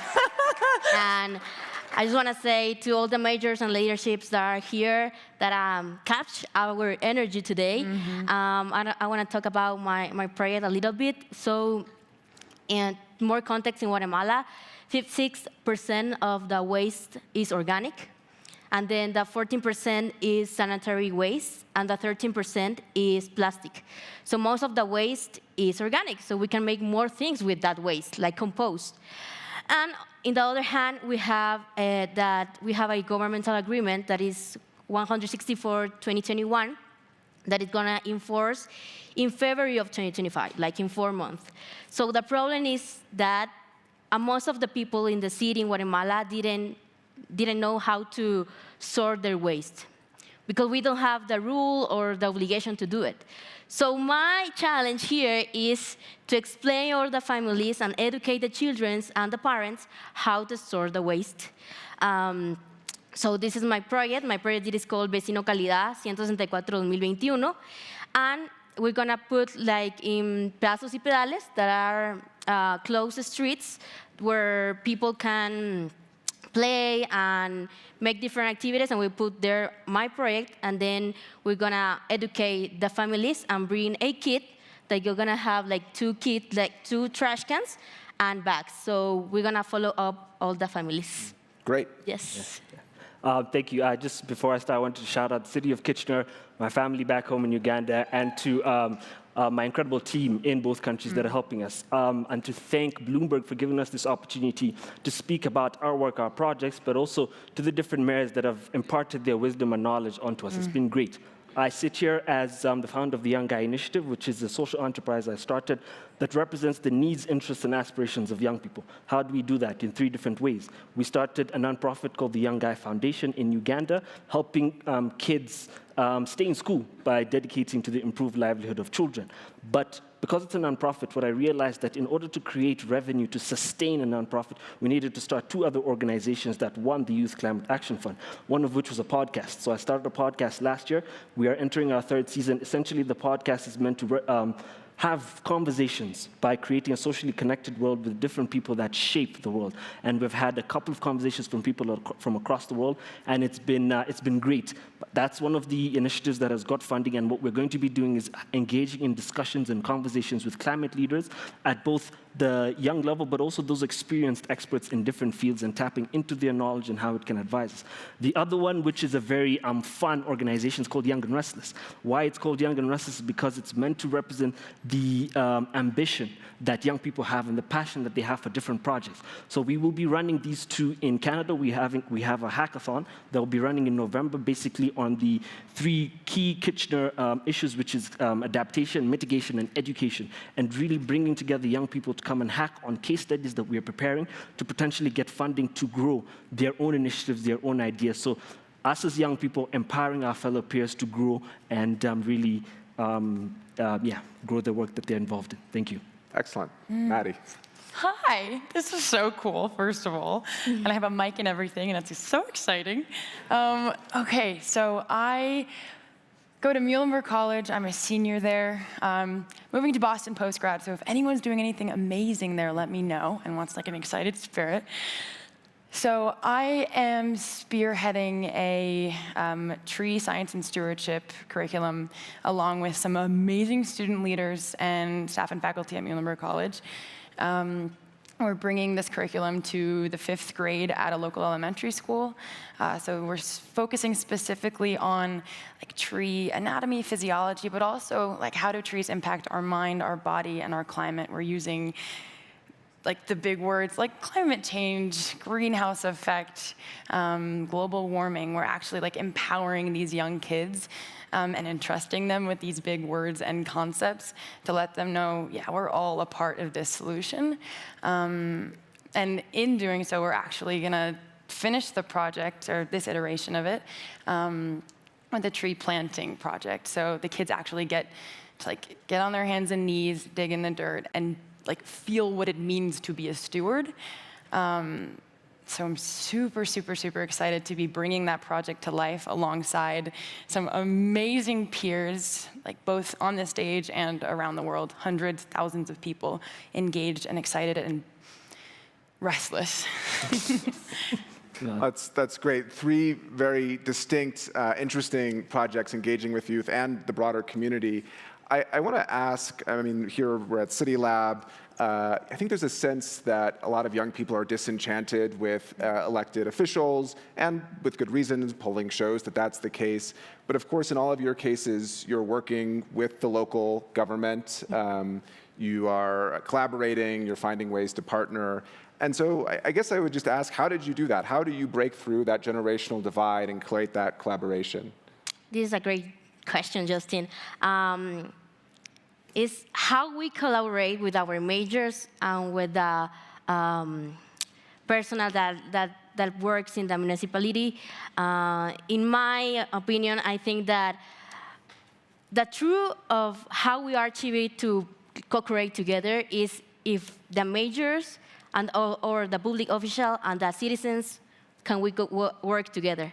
So we trust in the majors, we trust with the person that are our representative and how they can help us and how can we, like a youth, can help our neighborhoods and our community. So I think that it has to be a collaborative work, because if we don't collaborate like citizens and leaders, we cannot have the city that we want. Mm-hmm. Yeah. I think that's, just to add on to that, I think what I'll do is I'll paint a picture. So essentially, what I think is that I've learned from this experience is that there are 3 levels to it. One, as young people, we need to be intentional about the work that we're trying to do and intentional about building these long-lasting relationships, because at the end of the day, it is a collaboration that we are trying to build with the mayors, with these policymakers. And then to the next level, appreciating the fact that there are certain processes that need to happen in order for certain things to go through.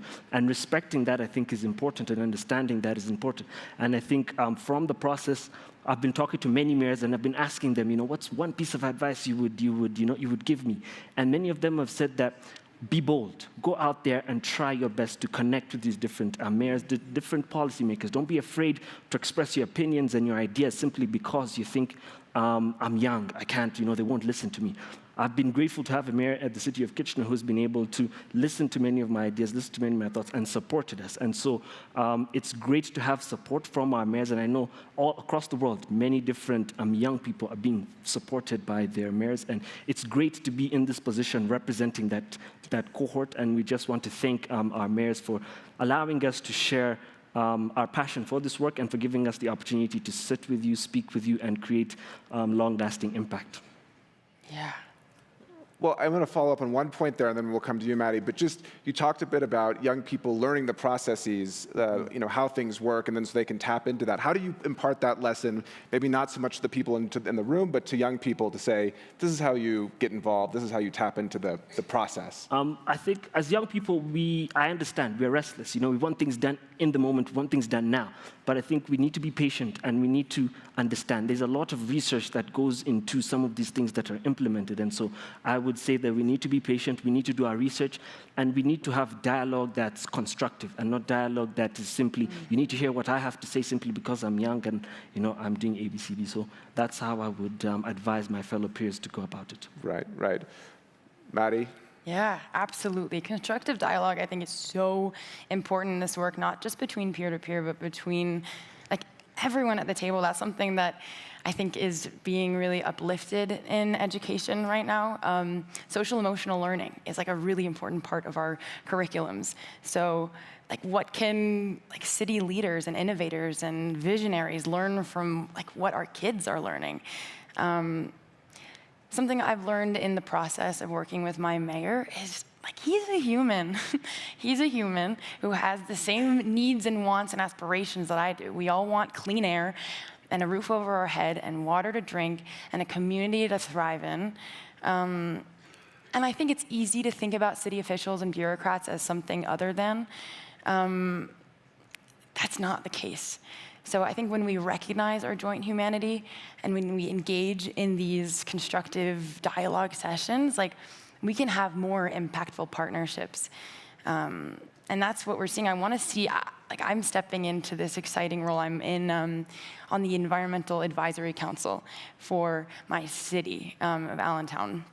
And it's really exciting and cool that we have a young person, a Muhlenberg representative that's talking to these city leaders.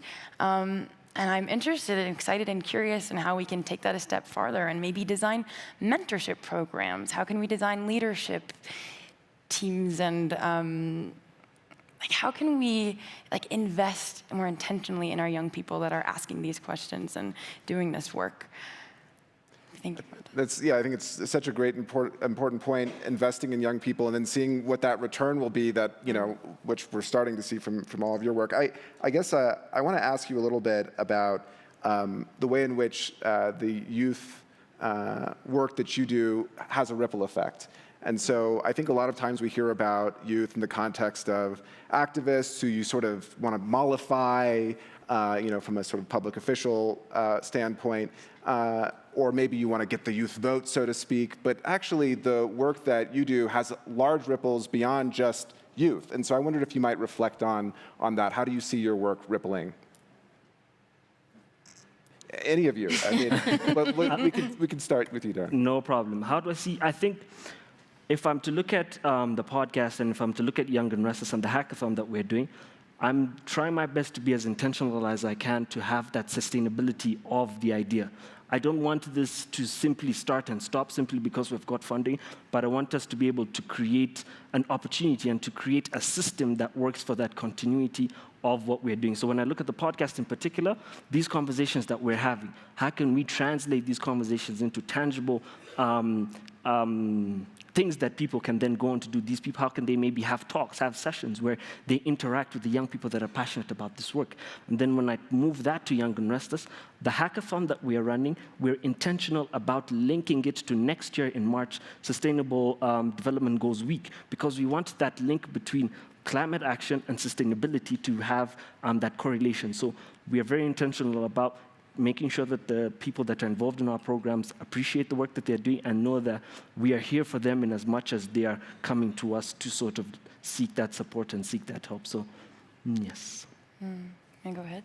Yeah, I always say to my friends and more teenagers than me that the age is just a number. Like, we don't have limitation here. And I will say that, Jessica, I want to do a parade about environmental things and other civic participation, and I will say, just do it. Just do it. We are the new generation that we are here. Or, hey, Jessica, I just want to talk to my major, but I don't know how to do it. So just send a Gmail, text on Instagram, I don't know. say something, just take the action. And I think that the new generation is more like take actions and be, if I see or saw the problem in my neighborhood, just do it. Just do it. We have the opportunity to have the Climate Action Fund and make reality our solutions. And right now I need like more Guatemalans, teenagers in Guatemala need this fund too. So I think that be youth is an opportunity, not a limitation too. So we just, okay, yeah. Yeah. We have just a couple minutes left, and I want to give you all the opportunity to answer one of two questions. One is, we're not young forever. How do you create continuity with the programs that you're starting? So that's one option, and the other is, what's your ask to the folks in the room? So, and if you can be really quick, you can do both. So. Okay. Oh my gosh. Well, first of all, thank you for listening. And I think listening is my ask. Like, how can we engage in this active, intentional dialogue and listen to each other? Recognize that young people, when we think about diversity, we often think like race and class and gender. Age is a really important part of diversity. How can we have diverse conversations? Imagine what that table looks like. We've been talking about that a lot. Like, how do we invite people to the table? So I just ask that you think about that. You have been thinking about it. If you're here, then of course you're thinking about it. So I'm just excited to like invite this, like to go further. How can we creatively invite people to the table? Like I don't know. What do I know? I know a lot more than I think I do is what I know. And that's something that we have to like impart on our young people. Hell yeah, that's what I said. Yeah. I think for me, the one ask that I would have is for mentorship. Just Maddie said that we're still young. There's still a lot that we have to learn. There's still a lot that we still want to do. But that mentorship will really help us guide us into what is right and what would be great to implement depending on the different circumstances that we're in. And that mentorship also translates to coaching, because those are two different things. How do you mentor, but then go beyond that and then coach us to help us go to the next level? Because we do have big dreams, we are very ambitious, and we want to see things go forward. And then to quickly answer the second question about how do we continue this, I think it's all in the essence of creating more leaders. We need to empower more young people to feel like they are leaders, not only within their communities, but the work that they do. I think that's important to do. Great. Yes, and I will say all the majors that are here, all the environmental leaderships that are here, please give you opportunities in your countries for more young people and be our allies, not just our representatives. Thank you. Thank you. Yeah. Wow. Well, thank you again to this excellent panel. Thank you. Thank you.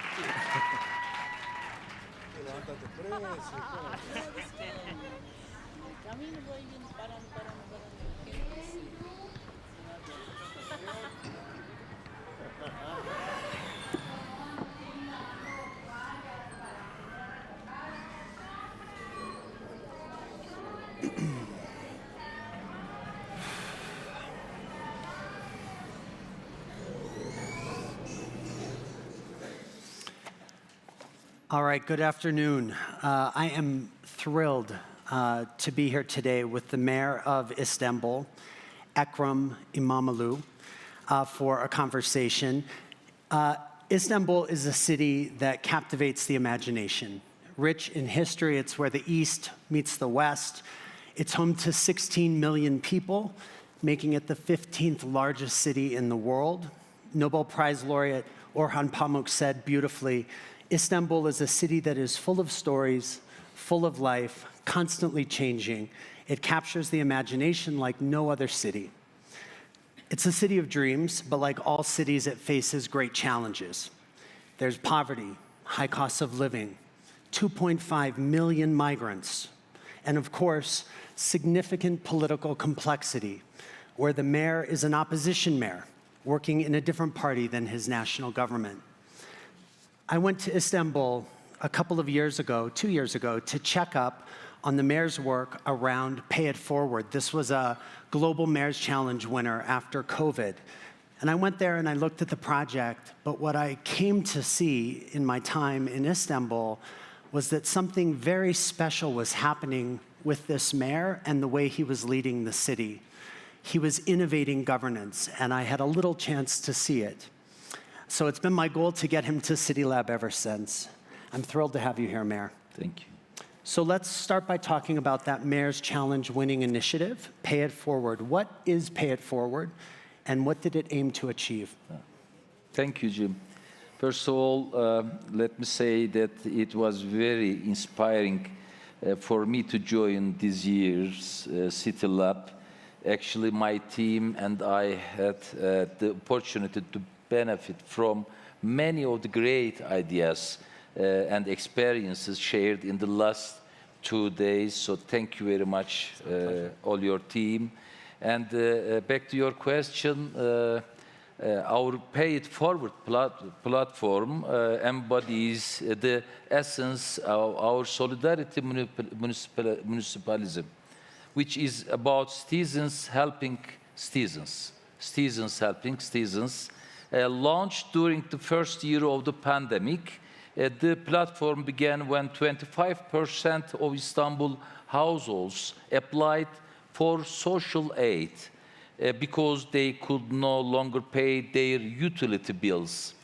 The city tripled its social assistance budget, but still was not able to meet the demand. So we turned to an ancient custom and helped people to help each other. The municipality used the resources to identify those in need, verifying families with less than $100 income. They uploaded their utility bills on the platform, and donors covered those bills. But donors and the recipients remained anonymous. Donations went straight to the recipient's bills, ensuring 100% transparency. This peer-to-peer act of solidarity is simple and impactful. It mirrors an old Anatolian tradition, which is called bread on the hook, where people paid for an extra loaf for the next person in need. This system, so the platform's flexibility has exceeded our expectations. It has evolved to include cash support vulnerable groups such as mothers, students, and victims of the, unfortunately, earthquakes. As of today, over 440,000 bills have been paid. 440,000 bills. And over 250,000 beneficiaries have received support packages. And almost $15 million have flowed through this system. And both donations and pending requests are visible online for full transparency.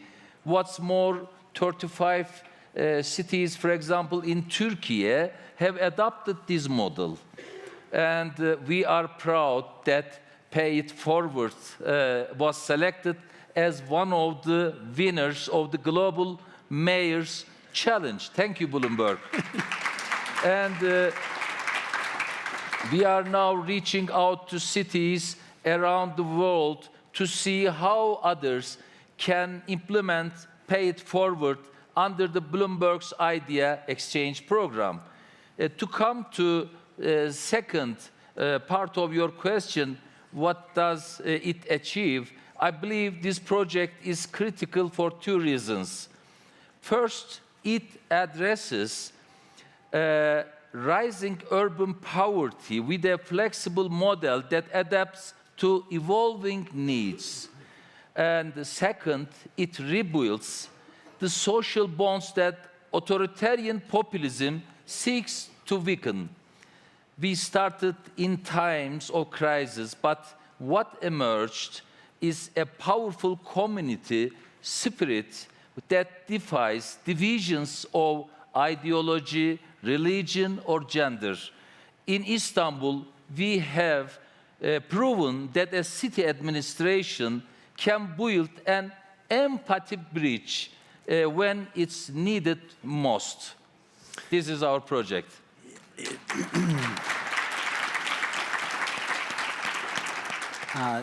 The building of that empathic bridge is absolutely the reason that it was selected to be a part of the Bloomberg Cities Idea Exchange. This is an idea that has currency and interest in cities all over the place. We're thrilled to continue to promote it. So you've mentioned solidarity governance, and that's a part of the Istanbul model. Yes. What is solidarity governance? What is the Istanbul model, and how does that model guide your actions and your priorities as mayor? The Istanbul model is driven by three core pillars. Solidarity, as I mentioned, development and welfare. These principles guide every policy we implement. The first pillar is solidarity. Through Istanbul model, the city administration and its 32 municipal subsidiaries prioritize residents' needs. This is our first principle. This approach builds a creative, just, and green city while tackling complex challenges like migration, for example, and poverty and inequality. Solidarity principle also means facilitation of citizen platforms, such as Pay It Forward, which I already explained. The second pillar of model is development. Our focus is inequitable and smart urbanization, and we have made significant investment in extending metro lines and improving bus and sea routes, bringing mobility to underserved areas. So we are also expanding green spaces, ensuring that everyone has access to nature. We have already opened 13 million square meters of green space, including 6 city forests. We have created 22 new public squares, which are symbols of freedom of expression and association for cities. The third pillar of Istanbul is welfare, very important, and our policies ensure that all residents benefit from urban life, whether through enhanced public transport, access to cultural facilities, or opportunities for women and youth.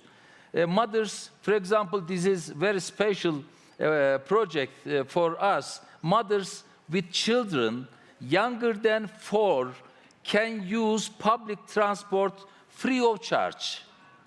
Free of charge.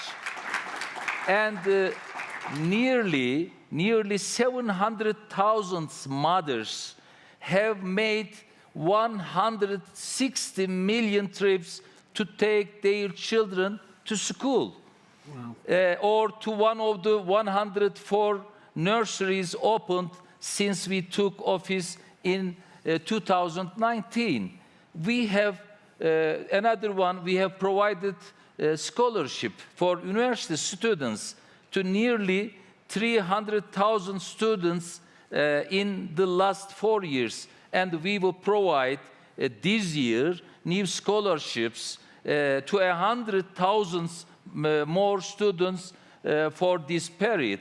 Through these policies and practices, our priority is to address extreme poverty during the times of economic hardships. At the same time, for the future, we also have additional programs to support young entrepreneurs. And one final cross-cutting aspect of our approach is citizen participation in decision-making is another very important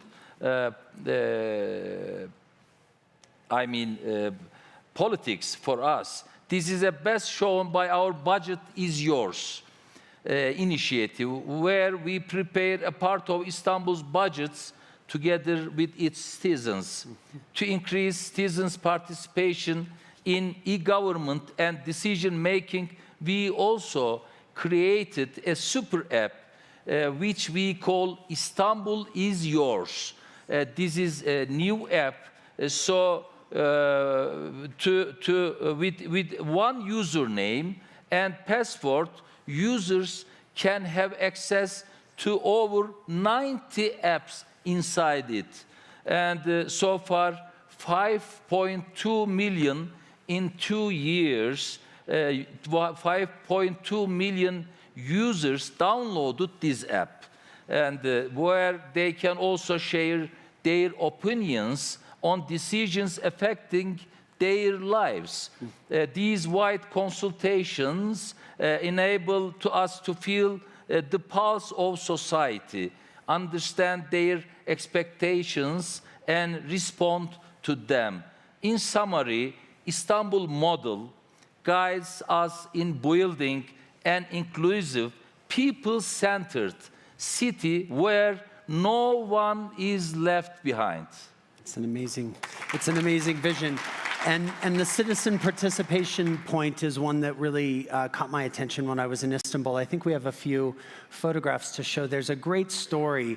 Before this mayor took office, the mayoral residence was a walled-off place, a large set of gardens, a large set of buildings, private swimming pool, only available to the mayor.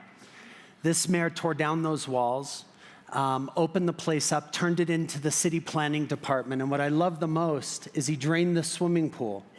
And he drained the swimming pool and called it the pool of ideas.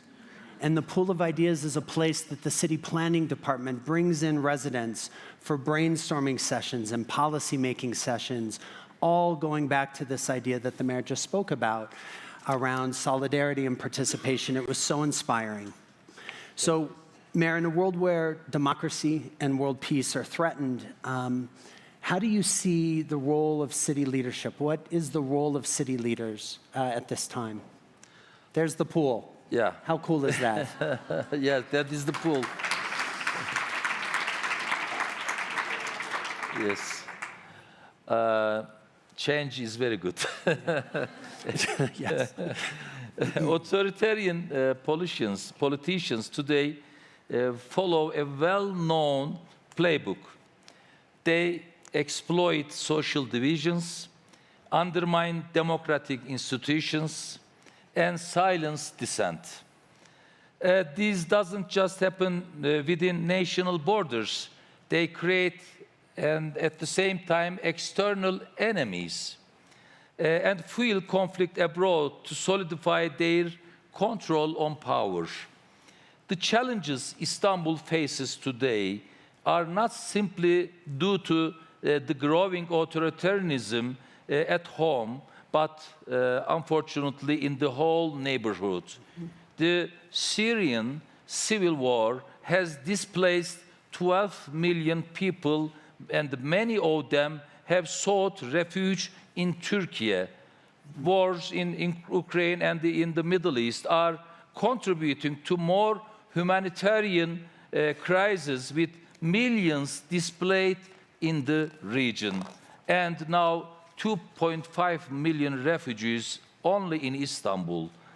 Istanbul is once more at the front line as Syrians, Ukrainians, and others look for refuge.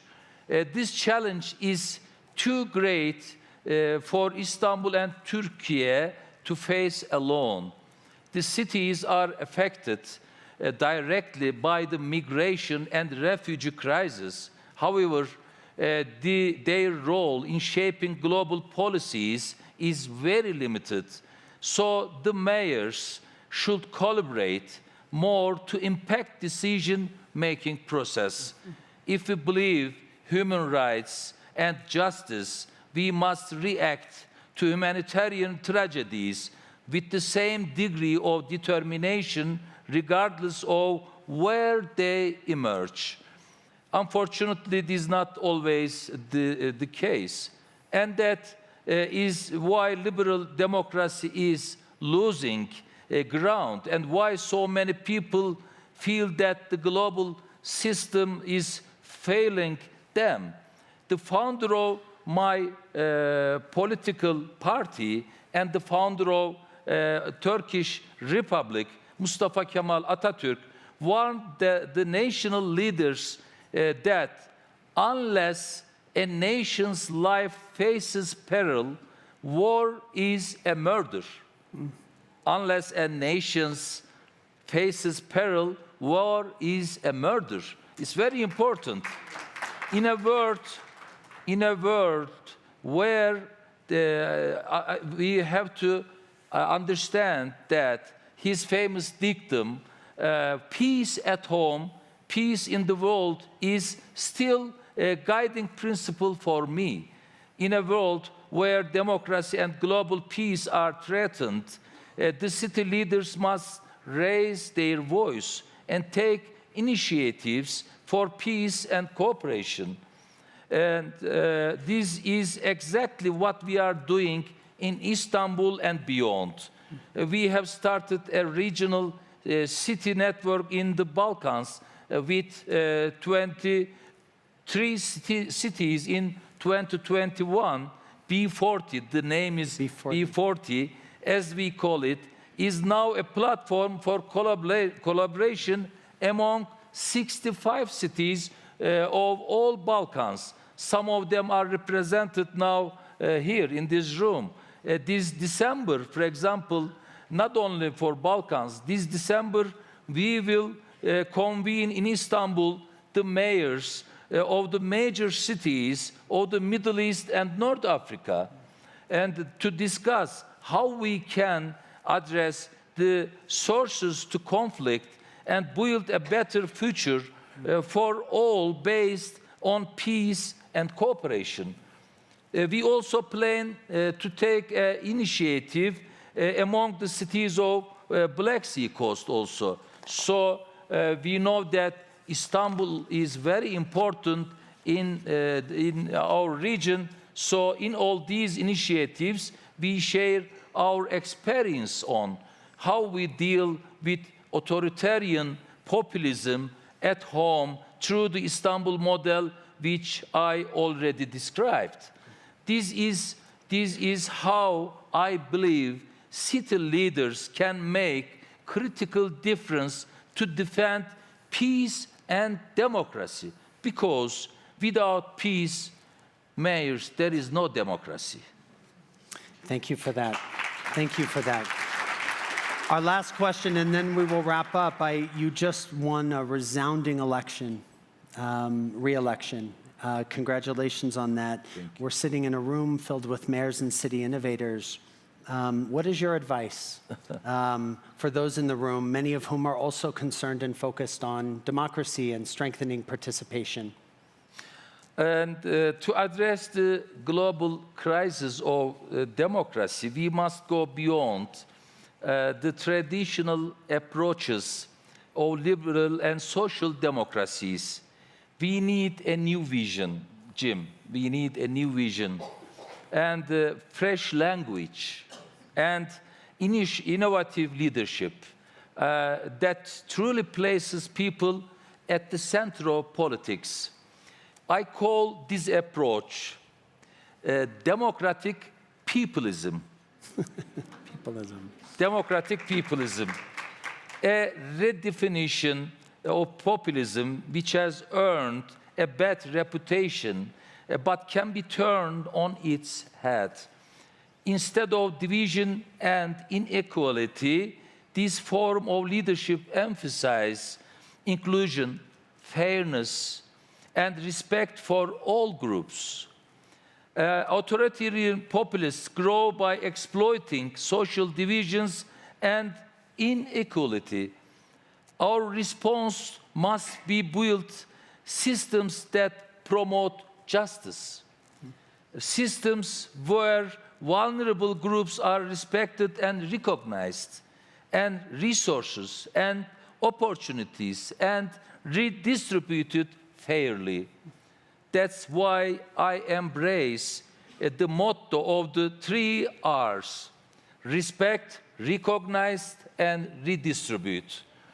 By focusing on solidarity, development, and welfare, we can create cities and eventually societies where democracy not only survives but thrives. I believe that this century will be the century of cities. That means the century of mayors. Cities are the best places where we will find solutions to the most urgent global problems. Cities are the best places where we will defend and reinforce democracy. And we, the mayors, have to take this responsibility and be the drivers of change. Change is very good for a better tomorrow at home and abroad. This is exactly why I came to join you here today. Thanks for inviting me. Thank you very much. Thank you so much. What an excellent note to end on. Thank you. Thank you, Mayor. Appreciate you so much. Thank you. Thank you so much. Thank you.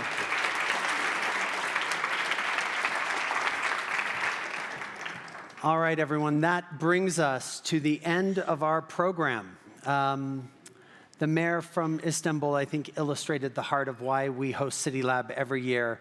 We think about it this way at Bloomberg: if you want to support a nation, equip a mayor. We believe at Bloomberg Philanthropies that the strength of any nation is fostered in its cities, and the mayors who lead them are on the front lines of every single issue we face today, whether it's economic inequality, migration, war. Equipping mayors is not just cities' work, it's nation building. We are at a point in time where change is the new norm in City Hall. We heard that all over the last few days. Mayors wake up with one new crisis every other minute. And with elections happening over the globe in the next 2 weeks, more change is only coming. Our team at Bloomberg Philanthropies is so glad to have all of you in this community. We believe that we are stronger when we work together and when we share solutions that are working in one place to another. And so I thank you for being here with us this year. This is a wrap. On behalf of Mike Bloomberg and Patty Harris, our CEO, we want to really thank the City of Mexico for its amazing partnership. We want to thank the Aspen Institute, our extraordinary partners. And if I might just ask the entire Bloomberg Philanthropies team to just stand up and take a round of applause for all the hard work everybody put in to making this conference work. Thank you all so much. Please get home safely, and please look forward to your save to the date for next year's CityLab. We'll be back in touch soon. Thank you.